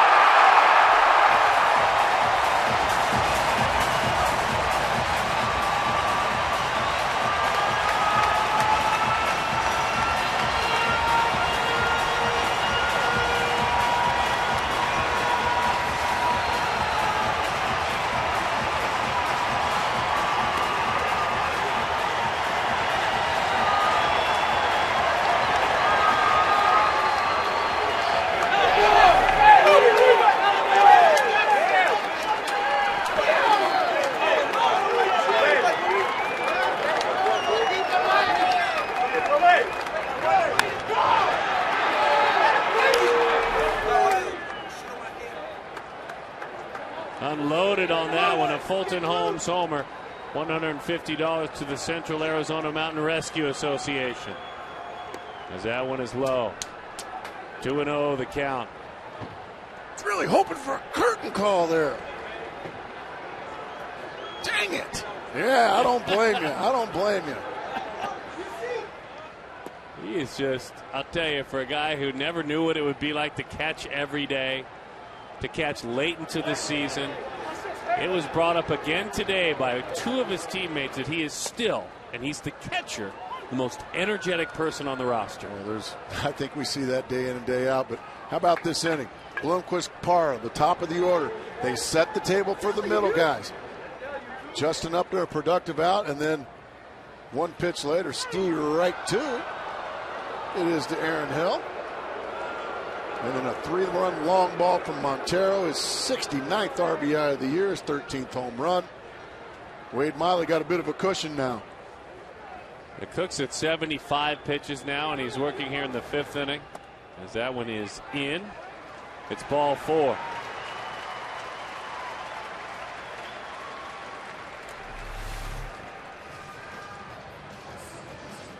Just crushed it.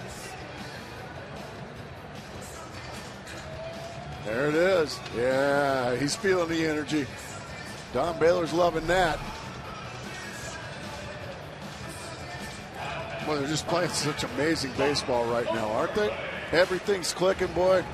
Makes coming to the ballpark a lot of fun. It's taco time. Let's eat, folks. Let's eat. Oh, yeah. I think I'm going to stay with the mild sauce this time. Yeah. A little boring. You're going to walk that alone. I have to go with the fire. That's it for Aaron Cook. Boy, it came crumbling quickly, didn't it, for Aaron Cook? That it did, my friend. Arizona leads it by a score of 6-2. Look forward to seeing you at the ballpark tomorrow night.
Beautiful evening, and follow Diamondbacks with MLB.com at Bat11 for your iPhone, your iPad, your Android, or your BlackBerry. Get live audio, pitch-by-pitch tracking, and video highlights. Next time you're at Chase Field, use at Bat11 to check in. When you do, you can unlock special offers including T-shirts, premium seat upgrades, and exclusive ticket discounts. Download at Bat11 now or visit dbacks.com. That was a long read. That's a quality read, though. Well done by you. Kind of impromptu, wasn't it? Yes, you just kind of rolled into it. Matt Lindstrom, who rolls out of bed throwing 95, goes to work. Fastball. Oh, I'm sorry, 94. Runs that one in. He's got a lively, lively arm. Closer stuff, and he has had a closer's role upon occasion. 6-2 is the score. The Diamondbacks plating 3 in this inning. Lyle has struck out a couple of times tonight. Oh, that one got him right in the leg. Yeah, and he'll be just fine. There's been a few folks get drilled. In the 9th inning, the Diamondbacks drilled 3 Rockies. And now, Bloomquist gets hit to start this inning. Now, Lyle takes that one right off the thigh.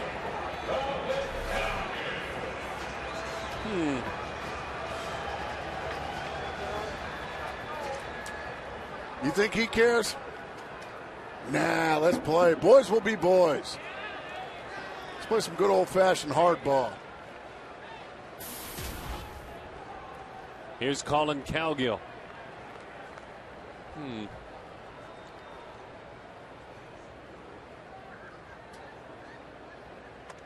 Pitch is up and away. I'll have to go back to that ninth inning last night. I mean, a team is coming back in a ball game. You have bases chucked with base runners. Okay. You're not retaliating then, are you? For earlier for Justin? Well, I don't think Lindstrom was trying to hit Lyle over. I'm talking about there. last night. Oh, yeah. Well, no, that wasn't on purpose, and I seriously don't think Justin Upton got hit on purpose last night. I think that the kid White got a little wild as he got fatigued and hit him right in the back. I mean, it hurts, and whether it's on purpose or not, it still hurts. The 2-0. Swing and a miss. Brad, what's your thoughts on all of this?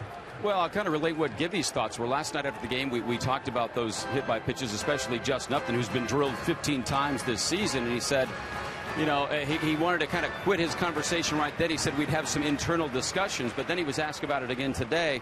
And he said, I know what I would do. And, you know, he said that back in the day, he was a guy that would retaliate. He said, I'm not going to advocate losing any composure right now. We've just got way too much to lose. The guy gets injured in a dust-up, a brouhaha, or you get suspension. So I don't think he's calling for that. But Gibby likes good old-fashioned baseball, and that usually, you know, has a part of retaliation as part of that.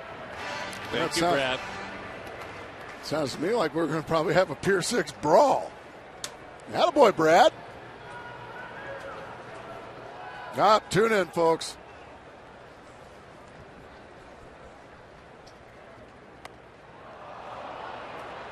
Chase is out of the zone. Cowgill goes down. 96 miles an hour away. And this ball way outside. Just never on the plate. Cowgill feeling bad about things, but he can rest easy. His ball club's up 6-2. Here in the middle part of the ball game. Still plenty of baseball left, folks. Sean Burroughs, who's 2 for 2, going to have an opportunity. I'm sorry, Darren. I was about to say the same thing. It's just been a very good night for Sean, and both times he has waited, let it travel deep, and shoot it the other way. Chance to drive in a run. He's got 6 RBIs. He'd love to add to that total.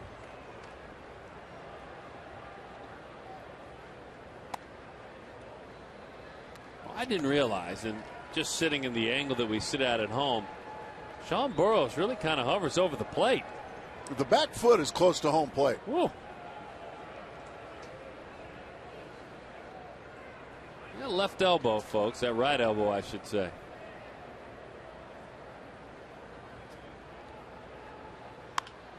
That time too much a slider. It is popped up into left field. Miguel Montero.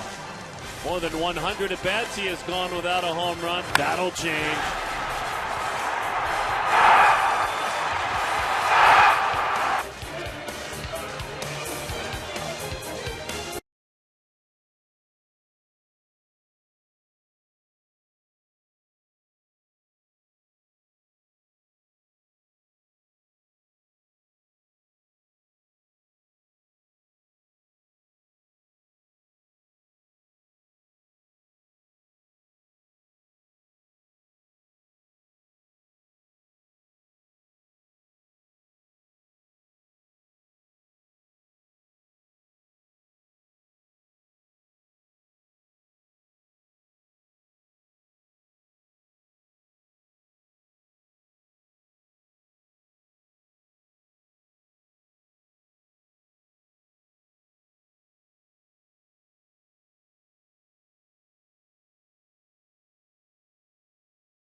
different spots of the ballpark.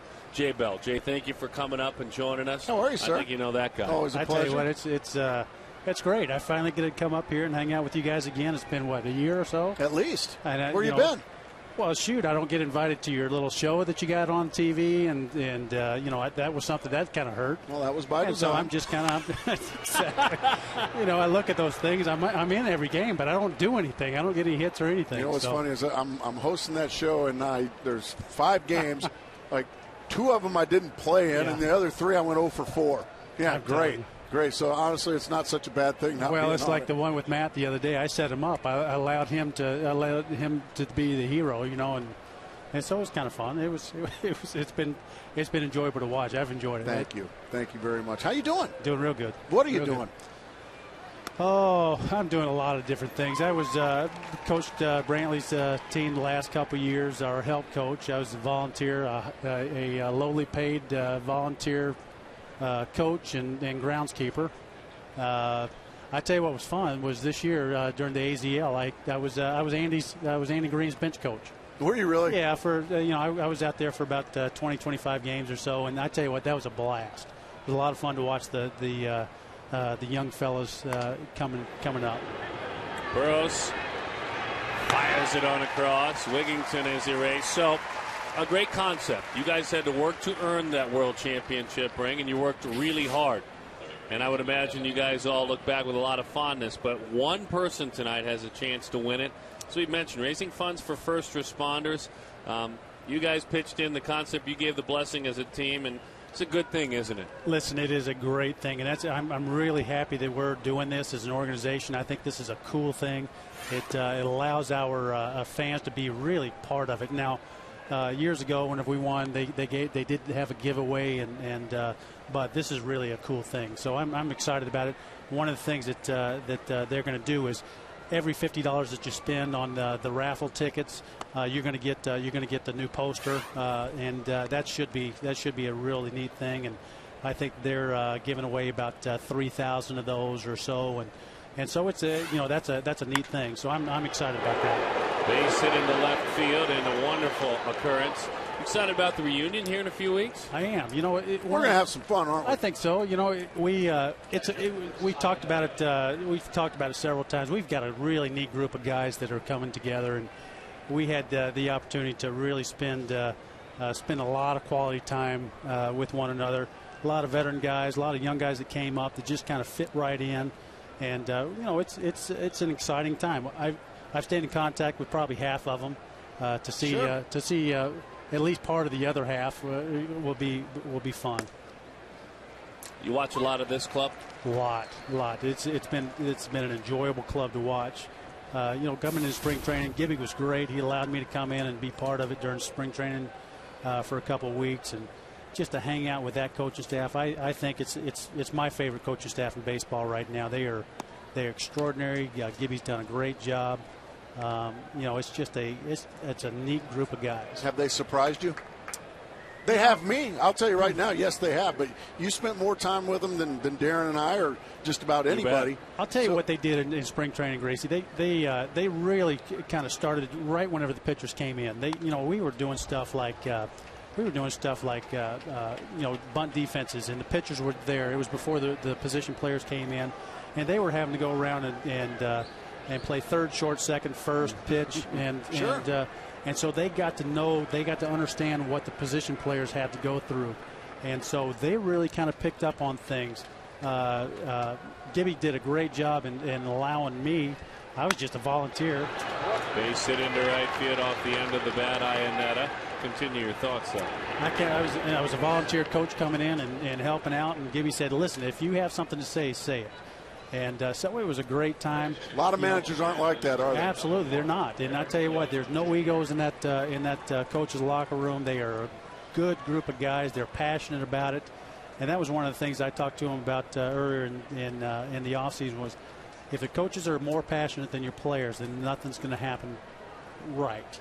And but what's happened is these guys have really taken on the personality of that coaching staff. Really it's have. been good. Jay Bell joining us up here. Eric Young down in the batter's box to pinch hit.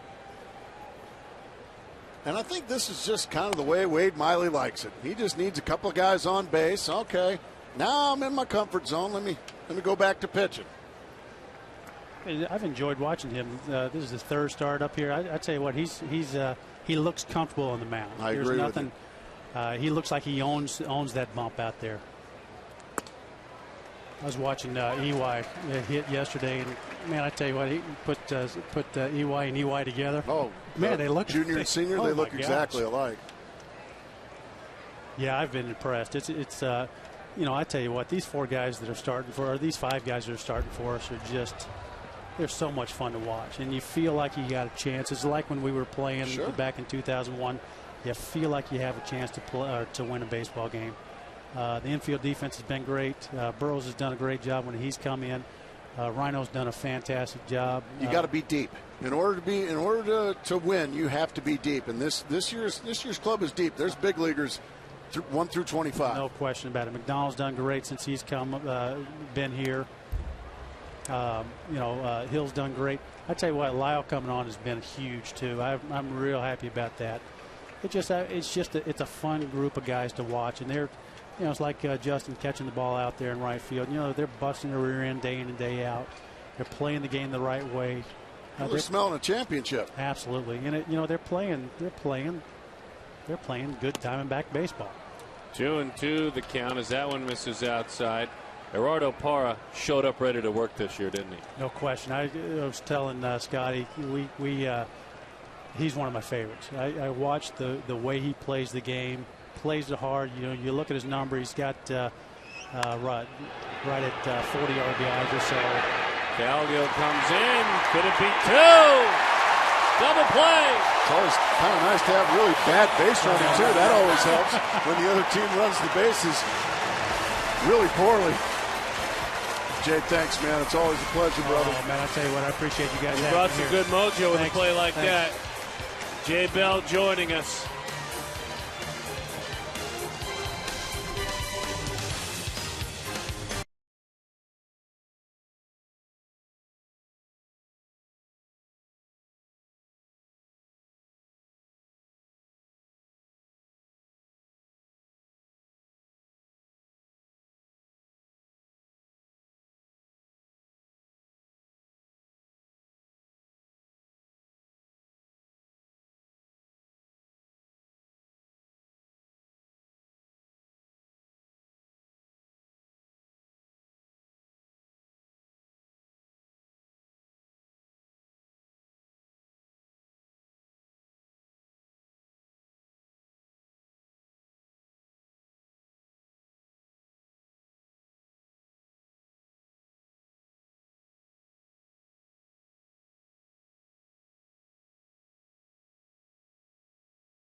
If you're just joining us, allow us to summarize for just a moment. Gerardo Parra unloaded on a pitch up and away with a couple of base runners on, and that was good news for the Diamondbacks. A couple of runs scored. Chris Iannetta with an answer back for the Rockies. That was in the 4th inning. Justin Upton. A ground ball to the right side, and then Justin Upton again. Oh, you betcha. Up and into the seats. Wade Miley, a good athlete in his own right, and then Miguel Montero.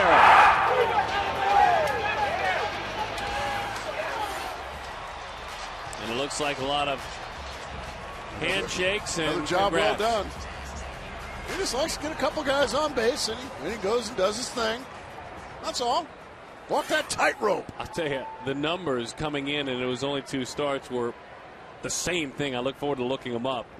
As Roberts digs in, big fellow Reynolds goes to work, the hard-throwing left-hander. Stands about 6 feet 6 inches tall against Ryan Roberts. who's got 17 home runs and 52 RBIs. That one is low. But Miley, as we see the numbers on Matt Reynolds, Miley coming in with no one on base opponents, or 8 of 19 against him. With runners on base, 4 of 23. Isn't that amazing? He just knows when to turn the switch. It's what wins you baseball games. Ooh. I mean, yeah, go ahead and put base runners out there if you wish, but make your pitches when you have to. Like, for instance, it's what's made Ian Kennedy a Cy Young Award contender this year. You're right. The nothing with runners in scoring position. The best in baseball, if I'm not mistaken. That's below 150. Has been most of the year. I mean, it's a Houdini act, but so far, it's an act that it'll play in Peoria. Oh, strike wow, 3. nice strike.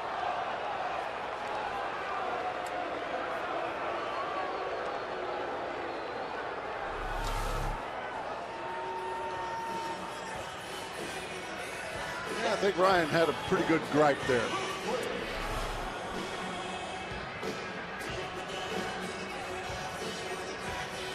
Pinch hitting, that can be not Stinks. very fun when you get one just a bit up on the top end or out of the zone, called a strike. That's your only at bat of the night. You get rung up on what you think is a bad call. You got to sleep on that the rest of the night. Meantime, the guy right behind you jumps on the first one and lines it into left field. That's Willie Bloomquist. Now, Willie has been on 3 times tonight. Walked a couple of times and scored. Yeah, he scored both times. And here is Gerardo Parra. Jay Bell, Mark Grace, Matt Williams, Luis Gonzalez, all in the air tonight. How about that? What's going on? All us 9th inning guys in Game 7. Bunch of old guys. Well, that's true. Swing and a miss, 0-1 the count. Yeah, this goatee is starting to get a little more salt than pepper. Jay's hair is kind of that way as well. Can't really say that about Matt Williams. No, yeah, he's not really able to say anything. Exactly. The 0-1 outside. But you guys all look great there. Those are all shots from the 9th inning of Game 7. That's kind of cool. I'm told, by the way, they're going like hotcakes. And they are thinking about raising the limit on the limited amount of. Well, I also asked Jay Bell, too. You know, I got the base hit and all that. And, like, how did I get pinch run for, but he didn't? I mean, he scores the game-winning run in the game set. He was slower than me. He ran like he was mad at the ground. He was slower than you? Yes. Really? Yes. That's slow. I'm still a little bit upset about that. Let's not kid ourselves. Although David DeLucci ran for me, he's much, much faster. Kind of happy I got pinch run for, to be honest with you. Parra into deep right center field toward the wall. Up and over the wall. A double for Parra. That's a tough break. It cost the Diamondbacks a run.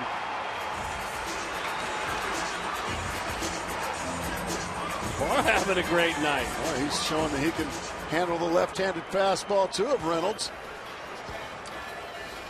That's his 3rd hit of the ball game. He's singled, doubled, and tripled. He's a home run away from the cycle. This is the double. And it's unfortunate because Willie Bloomquist would have scored easily, but it bounces into the pool area there and the paper 8s. I kind of like that, I got to admit. Kind of like the paper 8s. It's a state of 8. I mean, it is a state of 8. You did say that. When you reach that point, as Arizona tries to win their 8th consecutive ball game as well. The last time the Diamondbacks won 8 in a row, and there's a lot of baseball left, so I'm careful when I say this. They did it back in April of 2008. I like it. That was when the team started out with 20 victories and just 8 losses.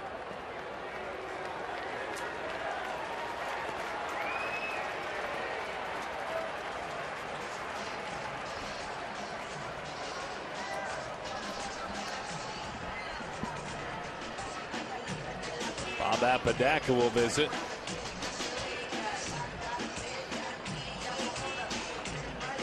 Justin Upton intentionally walked to load him up. Oh, Miguel, there's a lot of opportunity out there. Tell me about it. He's already homered. This is a 3-run homer right here, just an inning ago. It got out of here in a hurry.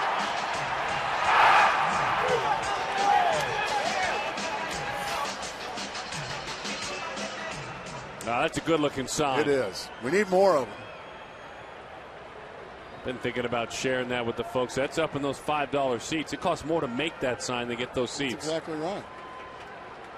That's big league. By the way, this is baseball's best team with the bases loaded with regard to batting average. Well, Michelle with an opportunity to have a monster night. Challenge, too, for Miguel. This is one I would imagine you welcome, to hang in there against the lefty. Swing and a miss. That was the one to do it with. That first pitch fastball out over. That's where Miguel likes the ball. He likes it out over, but he came up empty with it. Now he's probably going to have to try to do something with a breaking ball here. Maybe, most likely a slider from Reynolds. 6 of his last 50 against left-handed pitching. There's the slider. He's able to lay off of it that time. Good for Miguel. In those 50 at-bats, 13 strikeouts and 6 hits. You bet this is a good challenge for him. And a chance in this situation against the southpaw to turn some mojo his way. Parra's already hung in there against his southpaw and doubled to right field.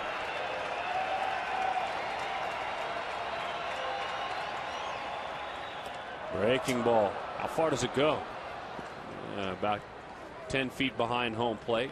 And that's a pitch where Miguel's going to have to learn to lay off this pitch. These left-handed sliders down in the ground.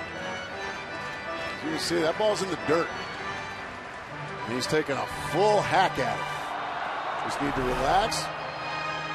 Take a deep breath and put this rascal in play. There you go.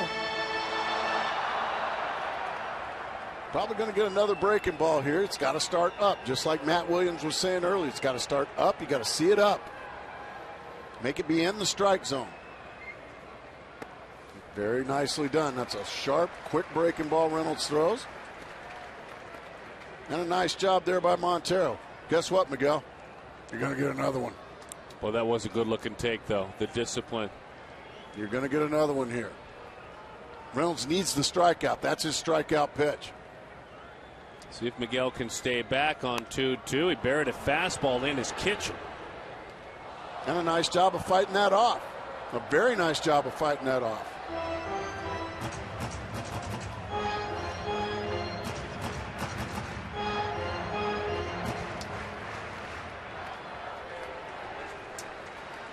Two and two, the count.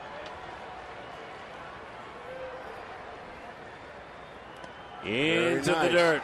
Laying off that slider. That's the one I was saying. He's got to learn to lay off that one if he's going to have success against left-handed pitchers. Well, he's laid off a couple. Now he's gotten himself in a full count situation. Let's see if he's able to get a strike, pick out a strike, and if you get it, go ahead and hammer it. Crowd getting wild. Fastball, strike 3. Perfect pitch from Reynolds. Yeah, he had made a pitch on it. He blistered the outside corner with a fastball. Perfect pitch.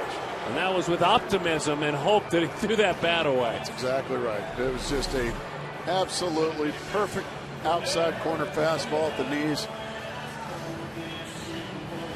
Yeah. Yep, that's just wishful thinking on Miguel's part. He understands. Just a heck of a pitch there by Reynolds. All right, Aaron Hill, a huge opportunity. And he has really heated up as a Diamondback. Fastball, a high strike. Boy.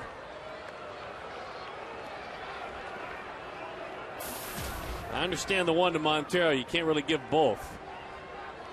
0-1 the count. Evidently he can. No, he can do whatever he wants. He's the man with the badge. Swing and a miss, over aggressive. And that was the change up there from Reynolds. Boy, he could pitch himself out of a big mess here. Within a grand slam, you don't want to start getting any momentum for a team that's been held down so far. That's exactly right.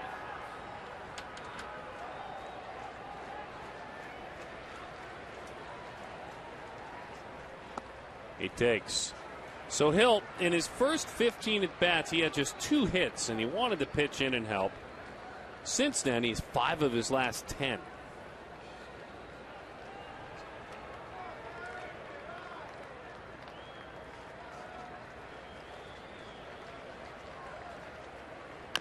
Chopper out to third. Wigington stumbling, unloading. Safe! Safe at first base, and the run scores.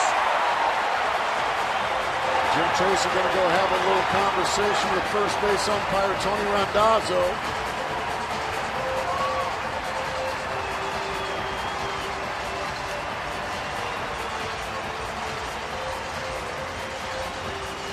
Kuzma travel. I look forward to seeing this one. He takes an extra step. That's traveling. And then does he get him? Ooh, I think the Diamondbacks got a break. I think they did too. I think the Diamondbacks got a break. It was awfully close. Boy, golly, that's close. He may have just nipped him, but boy, that's awfully close. Diamondbacks will take it.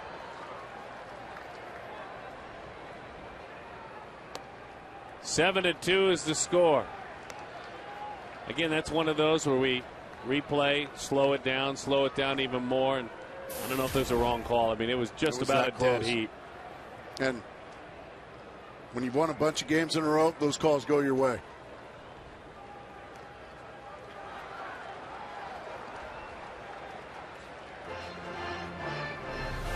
Photo finish. Man. And the ball's still not in his glove. So you want to be a big league umpire. Yeah. I mean, it's that close. Tony Randazzo. I think if he calls him out or safe, he gets the call right. It's that close. You know what I mean? He'll hear about it either way. Of course. 2-0. Lyle into left field. Coming on in to make the play is Wigington. Boy, big add-on run, though. Maybe a break. Maybe. Pretty almost too close to call. But then again, I think you make your own breaks at this point.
One ticket is just $10, 3 for $25, 7 for $50. And of course, there will be a winner, one winner chosen of the real version, the A ring, the authentic ring that only the players and the immediate coaching staff, those very closest to the operation, received.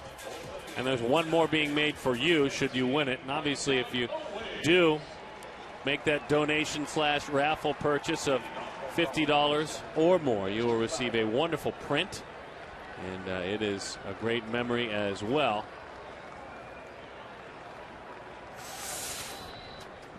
7-2 is the score. As that one is a strike over the inside corner. 0-1 the count. Commemorative print is wonderful too. And that goes along with it, whether you end up getting the pick or not. You see, I wasn't here as Micah goes to work. I was still toiling elsewhere, so I put in my dough. I'm hoping to win one so I can join all the guys that already have one. The numbers on Micah. Don't want to glaze those over. I mean, in 25 appearances, he's been everything. He's been starter. He's been reliever. If they needed him to pitch late innings, he has. And you want to gauge, by the way, of who a relief pitcher is supposed to be. You have to have a good ERA, certainly, but he's inherited 12 runners. Only 2 have scored. There you go. So he's not giving up other people's runs. I mean, in relief this season, I believe this is his 22nd time in relief. Good night. Thank you very much. He knew it, didn't he? It's just what he does. It's what he's done this year, Darren. Well, that a little bit of an Ian stomp to him. Yeah, a little bit. He knew it. He was on the walk. That's how good he's been out of the bullpen. Boy, those are fabulous numbers.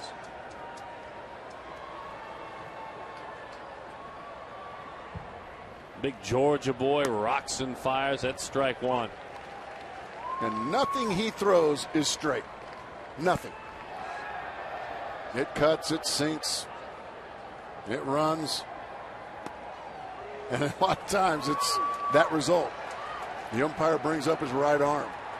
I'm so glad, too, for Micah's sake, that we're not talking about the neat novelty that he is, that he can hit some and he's can be used for all these things, and maybe he should be in first base someday. He's a pitcher. And he's a guy that we never really mentioned, Darren, but I don't think the Diamondbacks are in first place without this man. I would agree. And he's another guy that doesn't get mentioned when you talk about guys that were pleasant surprises, guys that weren't supposed to be here. This guy started the season in AAA. He did not make the ball club. He didn't make the ball club out of spring training. He started in AAA, and then because of some injuries to Zach Duke, and then also some ineffectiveness at the big league level for Barry Enright, as that one skied to right. Michael, we need you up here. Well, that's all Micah needed. He's like, okay, by the way, Skipper, if you bring me up there, I don't plan on going back. And he's been terrific. And there were some roster decisions made throughout this year where when Micah first arrived, that you wonder, okay, I think he might be going back down. No, they kept him here. He's done too well. And they kept him here. And initially, now he's done too well. Initially, it was Gibson's trust. Mm-hmm. I mean, let's be honest about it. It was Gibson's trust. And then he kept pitching better and better. And he rewarded his manager for believing in him. Off the glove of Lyle Overbay. And that grab by a fan. Good to see Gonzalez can still run hard, though, as he hits that one hard and he hustles into second. Lyle Overbay diving to his left. He gets a stitch on it. He can't make the play. And it'll be a ground rule double once the fan grabs it.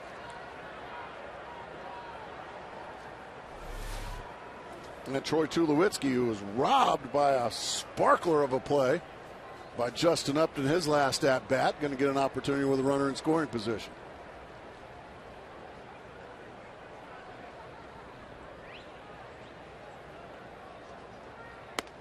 Steve Reich one.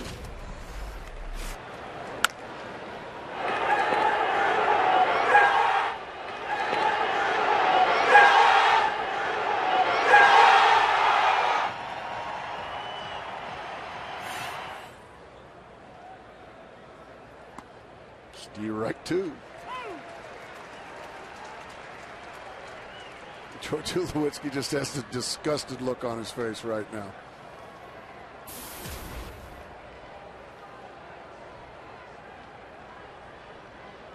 But what a player, though.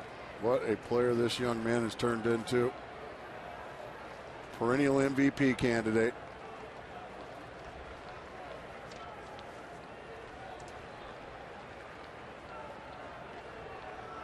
Outside, cut that fastball away. Tulowitzki this season hitting right around 120 against the Diamondbacks. He is 6 for 50, right at an even 120 against Arizona. Which means he is just killing everybody else in the league. Started out right there, 6 for 47, and you can add another 0 for 3 tonight to drop it down. 224 career hitter against Diamondbacks pitching.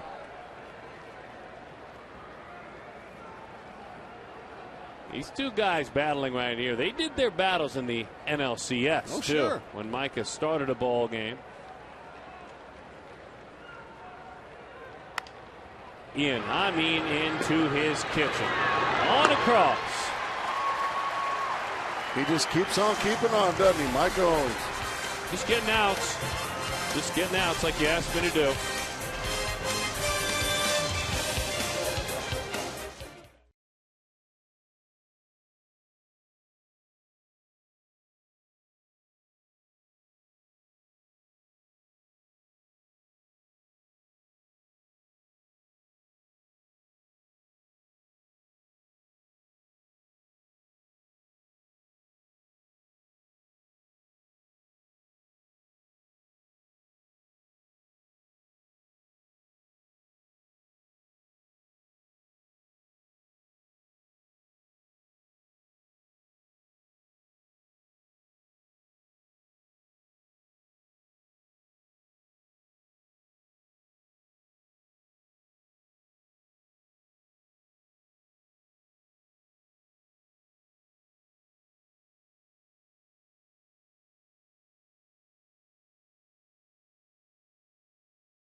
Diamondbacks over the Rockies. We're getting set for Diamondbacks Live, presented by CenturyLink. Jody Jackson alongside Joe Borowski. And Joe, over this 7-game win streak, it's been a lot of talk about starting pitching. It's been fantastic. Tonight, it's been a lot more than just starting pitching, hasn't it? Anytime you get quality starting pitching like the Diamondbacks have gotten, usually a few good things happen. Great defense, which they've gotten tonight, and productive offense, which they've gotten tonight. I'll look back at some of those defensive plays and how it helped the Diamondbacks build this 7-2 lead. It's been a big effort by plenty of Diamondbacks tonight, guys. Yeah, it certainly has. We look forward to talking baseball with you guys here in a bit. You got that right. It is a fight for first. Colin Cowgill to lead things off. Folks are having genuine fun here the last couple of nights. Well, winning's kind of fun. Winning is fun. The fans are invested. You can feel like the season this club is having, you've either been watching or coming, and you can see good news for the Diamondbacks. Cubs leading 3-1, top of the 6th inning. San Francisco continues to really struggle offensively. 1-0 the count to Colin Cowgill.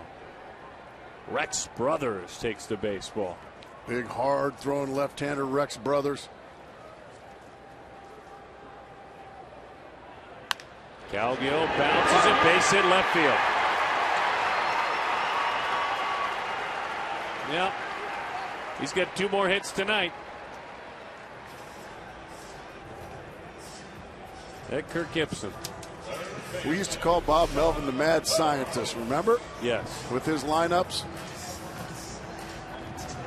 Well, we're going to have to come up with some. We're going to have to ask for some help, maybe some email the booth, you know. Nice little nickname for Kirk Gibson, and well, his ability to keep the guys fresh. Here's Sean Burroughs. At if you want to interact and come up with a suggestion for Gracie. D-backs booth on Twitter. Follow us online. D-backs booth on Twitter. And we'll check. Send out some of those that you come up with maybe over the next few days. We'll share an idea with you. I kind of like what you called him. At Kirk Gibson. I kind of like that. It's kind of catchy. At Kirk Gibson. 0-2 the count. I love the story. I love the fact that Chris Young just blew on by the lineup. By the way, did you check the lineup? Well, no. Well, if you'll notice, your name's not in it. What? Yeah. You're kidding, right? You heard what I said. Your name's not in the lineup. Enjoy your off night. Colin Cowgill got himself a couple of base hits. Sean Burroughs in there tonight. Not Ryan Roberts, who hit a home run last night. Sean Burroughs got a couple of base hits, scored a run.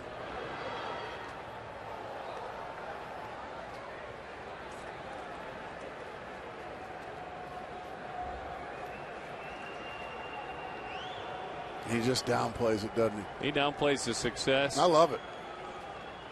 And for you new viewers, you new fans, I mean, you've heard about this team. Maybe you're a fan that's new to the sport or just started following the Diamondbacks. Make no mistake about who's in charge in that dugout either. It's not in an intimidating way. It's a respect that he has earned from his players. And he'll have fun with it. I mean, if a guy wants to give him the business about it, he'll engage in a conversation about the lineup. And sometimes be careful if you really want to know why some nights you aren't in the lineup. Sometimes he actually has a reason. You might not want to hear it. He'll tell you the truth. The 1-2 runner goes, swung right through, throw into center field. He'll stay put.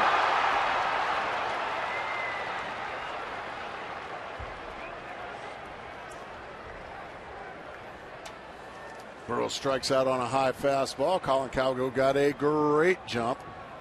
Stole it rather easily. There's some high gas right by Burrows, and you can see the throw is high. Cowgill just couldn't find it, or he could have scampered to third base. He just couldn't find the baseball.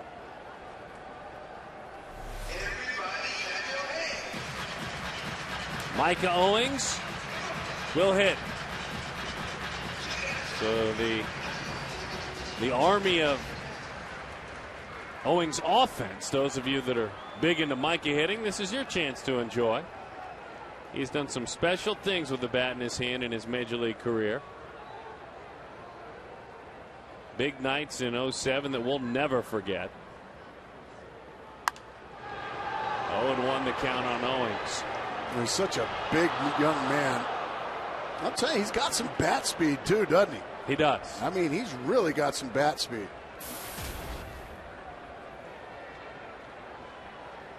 Home runs, multiple double afternoons. He had that huge day late in September where he doubled twice, had 4 hits in Pittsburgh.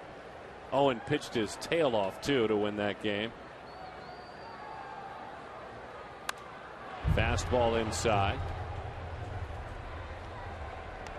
And that's the reason there are those of you that just won't let go that he needs to hit more. And that's all right. You have to take it up with that Kirk Gibson down there, though. I like the fact that Micah Owings wasn't ready to put a first base glove on. Now, some teams offered him those jobs. I'm a pitcher, and I can pitch at the big leagues, and he's proving a lot of people wrong. Gas. Goodness gracious. I think I'll stick to pitching tonight.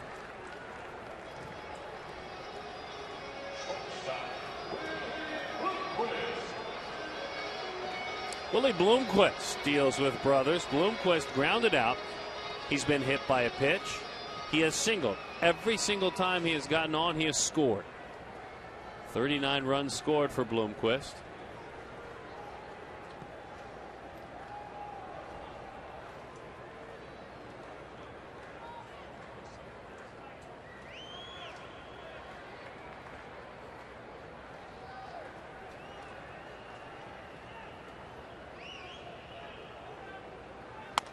Fastball, good one, electric.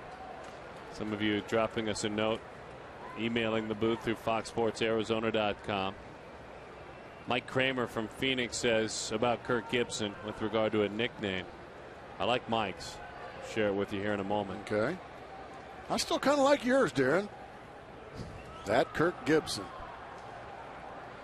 The 0-1. Rolls it to the right side. Mike Kramer's suggestion, he says, and I'll quote, if you're going to call Kirk Gibson anything, it better be sir. Aha, very good.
Rewards and also by CenturyLink. Quest is now CenturyLink. Visit CenturyLink.com.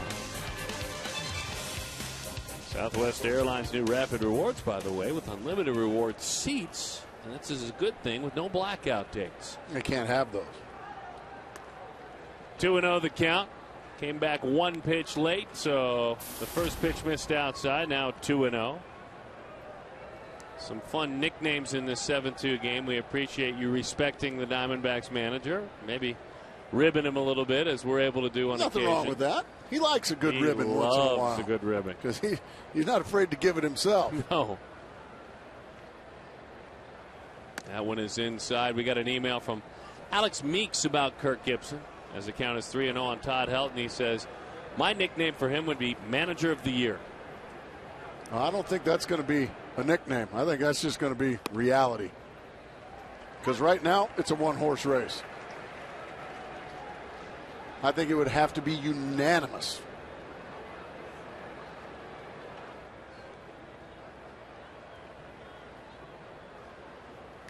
Dang, and a miss. 3-2 the count. We have one more we want to share. Mary Ellen Tomey says, Gibby is the green grocer. The way he rotates his stock to keep everyone fresh. The green grocer. Really? I kind of like that. Helton to left. Park tracking, going back. Almost got there. Almost got there. Off the end of that glove.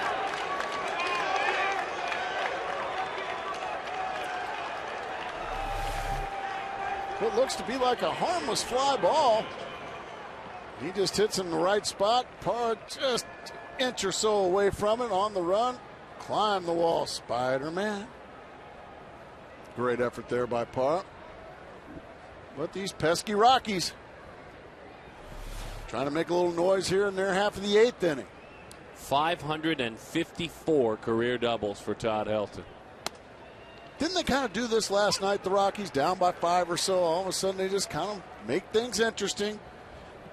Maybe make the bullpen phone ring. J.J. Putz had to come in and save the ball game last night.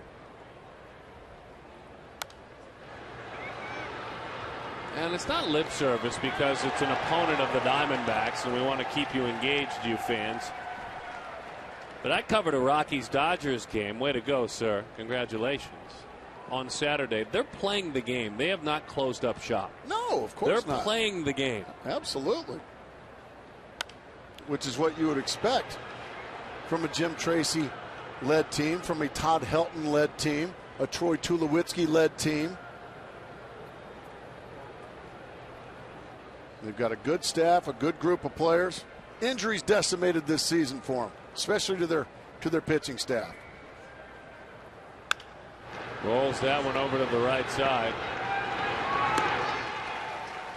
Oh, listen up, folks. This is important.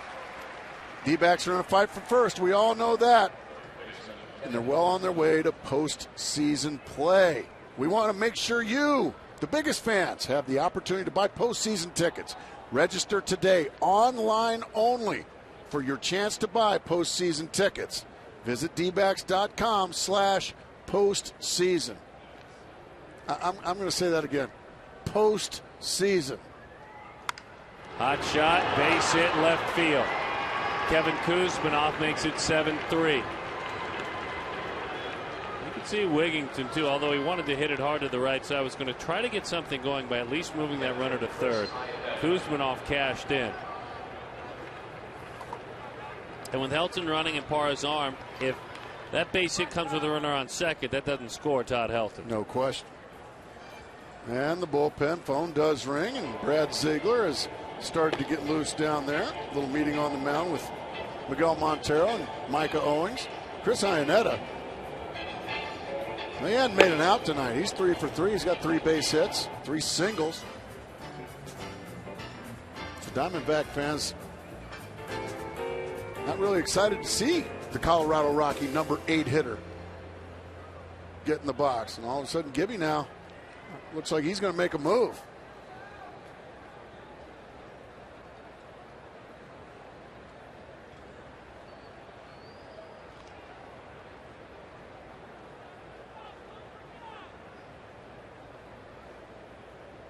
He's going to buy some serious time He's first. going to buy some Ziegler time. Well, Dan Bellino's not going to give him much. He's already halfway out to the mound.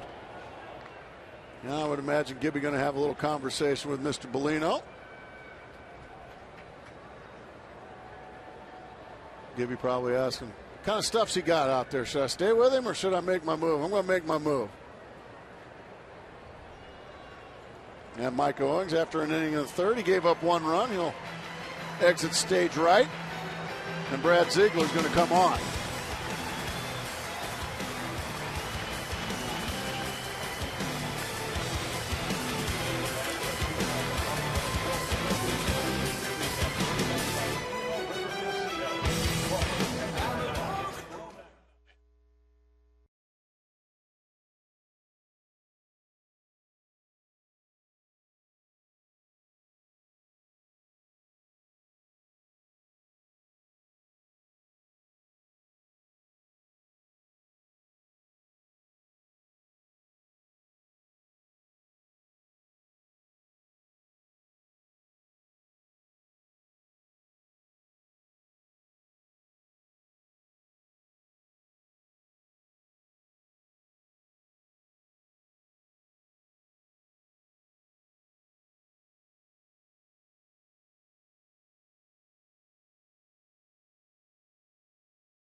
Ate up his time.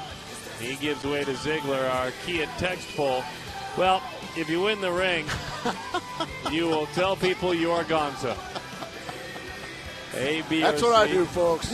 E6929. You won it as a player. One lucky winner of this raffle will win tonight. 602-462-3899. A whole room full of operators are standing by. Go ahead and get in the mix tonight or online for the next week or so. January 6th, the announcement will be made. Good luck. Brad Ziegler on now, looking for a ground ball double play. If Iannetta does hit a ground ball, he's rather easy to double up, but he's been doing nothing but getting base hits tonight, 3 for 3.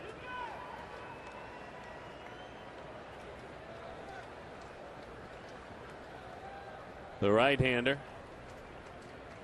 deals it. Boy, buries it in. Ziegler makes the play. What nice play. Really nice play. Very athletic play by the lanky right-hander. Had to make a decision, too, as that ball started to settle in. Exactly. Do I let it go foul or do I field it? He pounces on it nicely. I think that ball was going to stay fair. I think that was the right decision there by Ziegler.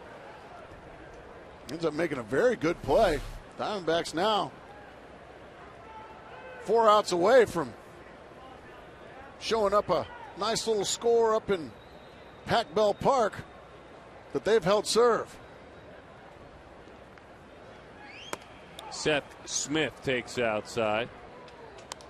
I said Pac Bell, AT&T Park. It changes names every year.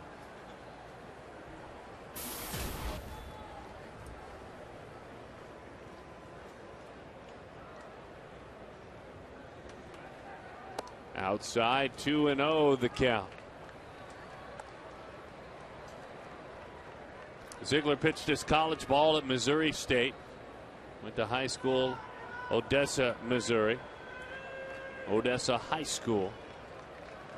And is a career 2.48 ERA. Inside corner. Strike.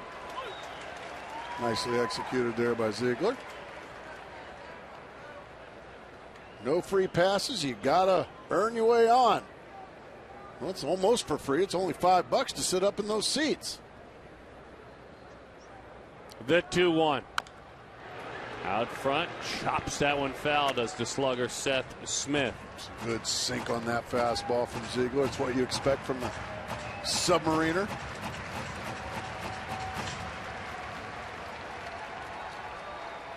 Trying to strand that runner he has inherited. He's been in a nice role his last few outings in doing just that. Like Hill, he has settled in as a Diamondback. Oh my. Somehow, some way, he was able to nick that one foul. If you're ineffective against lefties, being able to execute pitches like that will help your effectiveness. Run a fastball right underneath their hands. You're right. And that is a very difficult pitch to throw from out there down low to get it all the way back inside with effect. Right. And you're not, as a former left-handed hitter, you're not expecting that from a submariner. 2-2. He takes. And a good take.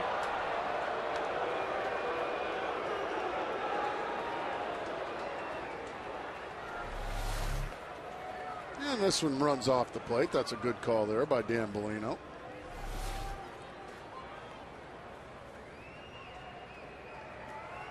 Three-two.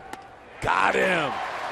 And for Ziegler, the last 7 runners he has inherited have all been stranded. Brad on a roll as a Diamondback.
Sports Arizona.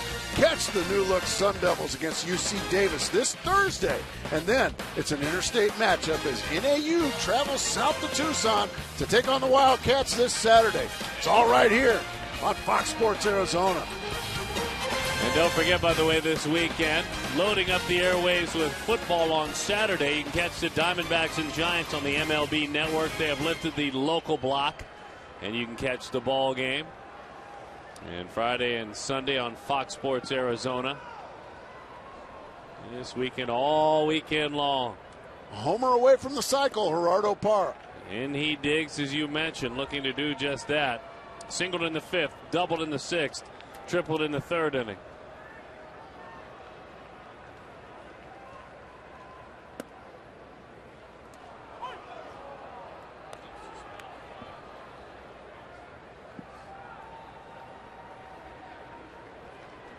He also lined out in the 1st. Over the inside corner from the hard thrower Belisle.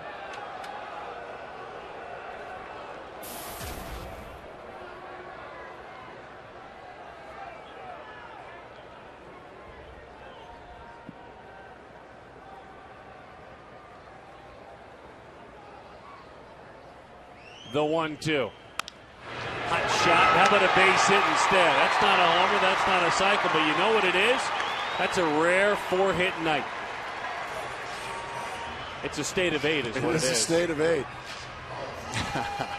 Gerardo Parra a little upset with the strike calls. So go ahead, just get a little mad and whack one into right field. Get yourself your 4th base hit of the night.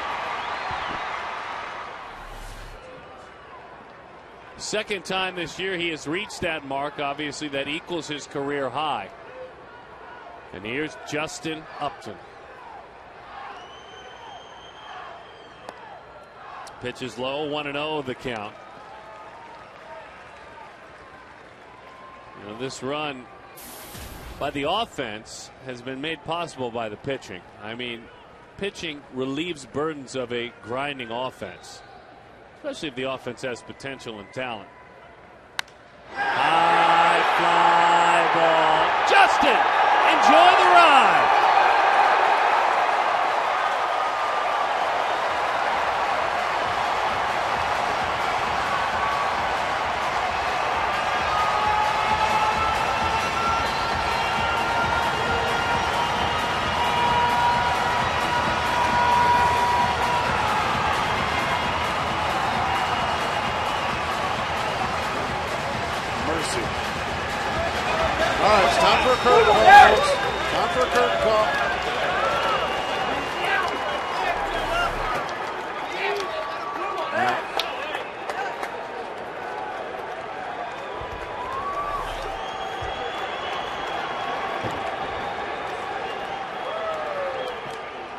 Justin Upton with his 26th home run, tying his career high, and the chance down below, MVP for Justin Upton.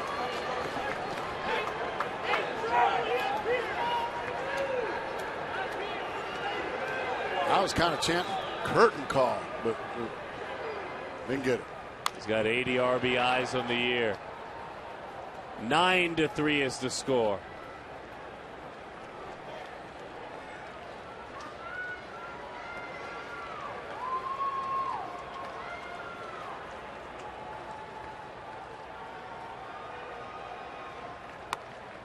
Pitches over the outside corner. That's strike 3. 1 out. Miguel Montero goes down on strikes. A bomb. I mean a bomb.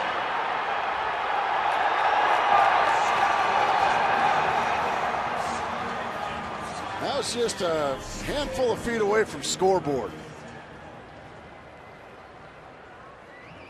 That was a no-doubter. I mean, he knew he got it. Line drive, center field. Good for Aaron Hill. 3 more hits for him tonight. Oh. Meantime, in the Bay Area, San Francisco, California, 3-1. You can make it 5-1, and you can send your thank you note to Giovanni Soto, fine young catcher for the Chicago Cubs. The Cubs now lead the San Francisco Giants 5-1. 5-1 is the score in the 7th inning. My goodness. My goodness.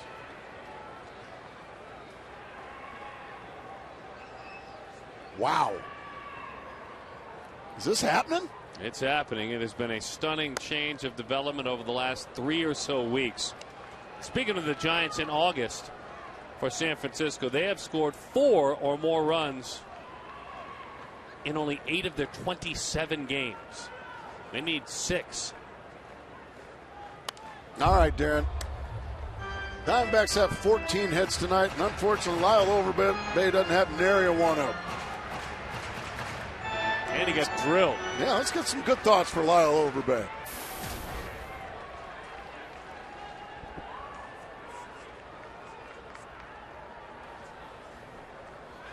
All right, Lyle, we're here for you.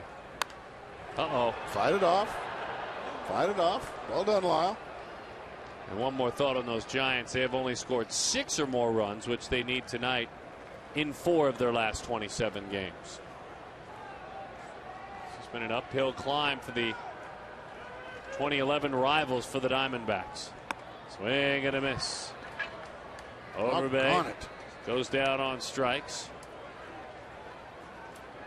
Your mates have picked you up tonight, Lyle. Didn't need you tonight, Lyle. We still like you. Yeah, he beat Roy Halladay. Exactly. Roy Halladay doesn't like him. Colin Cowgill has a couple of hits tonight. It's so funny. You're going to heed the advice of your hitting coach last game that Colin started, Don Baylor, when he told him not to pull the baseball. I wonder if Don Baylor felt, okay, he probably won't pull the baseball. Listen to me the whole game when his first opposite field hit was a homer. Exactly. Well, he's got some opposite field pop. Speaking of pops, there's one to the right side. How about some more pop?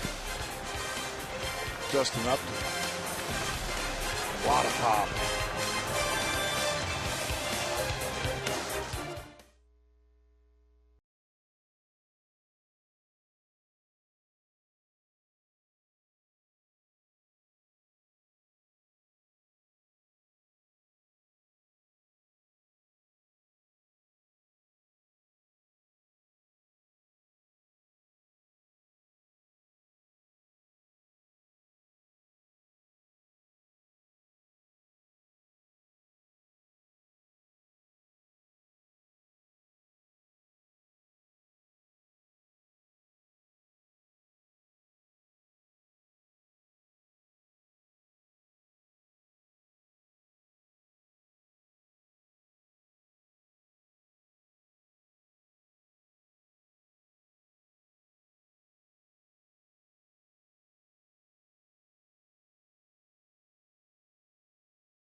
An entire well-rounded night. APS Energy All-Stars. First of all, Wade Miley, youngster, on the mound. Really settled in, had some defensive help on both sides. One in left, one in right. Miguel Montero, his battery mate with a 3-run homer. A huge night for Montero and Upton. Justin Upton, offensive, defensive. So the Diamondbacks enjoying tonight, and a big evening too for David Hernandez. Remember, he's had the last couple of days off. Took a firm comebacker off the ankle calf area, so first time he's been able to test it. And the fastball is late. 1-1 the count.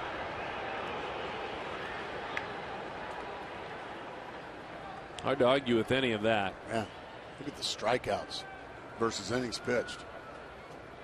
He's come over and just been fabulous in the Mark Reynolds deal. Lifted, well struck, left center field, toward the wall. First home run of the year for Dexter Fowler. First home run of the year for the speedy outfielder for the Rockies. Way out of here. 5 rows deep the other way. That ball was blasted.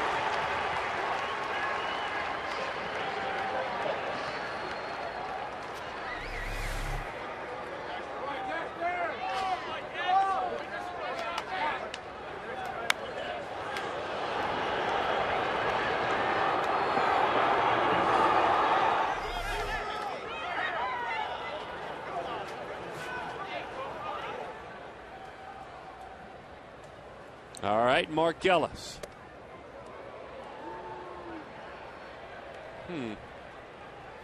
1-0 the count. Maybe a little rust right now for David Hernandez. Hadn't been out there since he got drilled by a comebacker. There's a fast strike.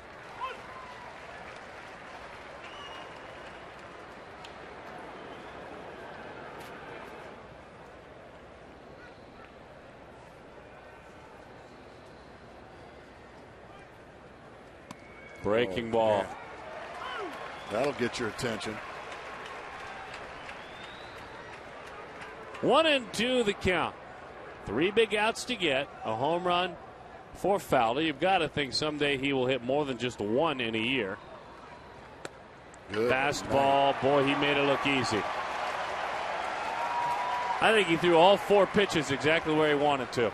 Yeah, he threw one up and in exactly to start. Then fastball, curveball, fastball. Mark Ellis just has to walk back. And he's dealing with a size 5 collar tonight as Mark Ellis.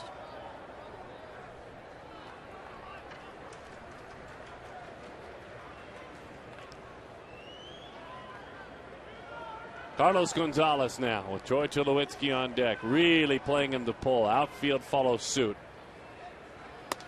Fastball is away. 1-0 the count. See if Carlos has a bunt hit up his sleeve this time. Probably not. Drives it to center. Tough luck for the slugger. Right there to make the play is Calgill. 1 out to victory. By the way, you folks very supportive tonight. I want to thank all of you for helping. And remember, it continues on dbacks.com/ring raffle. Continue to make your phone calls. 602-462-3899. And for every $50 spent, if you buy 7 tickets. By the way, so far you've raised $40,000. Popped up and into the seats it goes. 1,500 of those posters, by the way.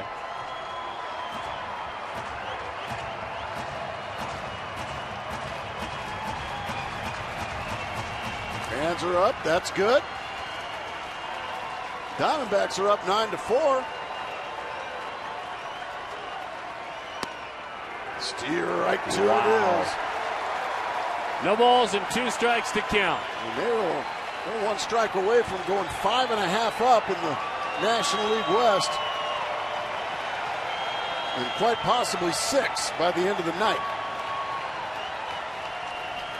David Roxon fires the 0-2, popped up. Wild overbay to the dugout. And it's right by that dugout, so we'll do it again. No balls, 2 strikes to count. Todd Helton waits on deck.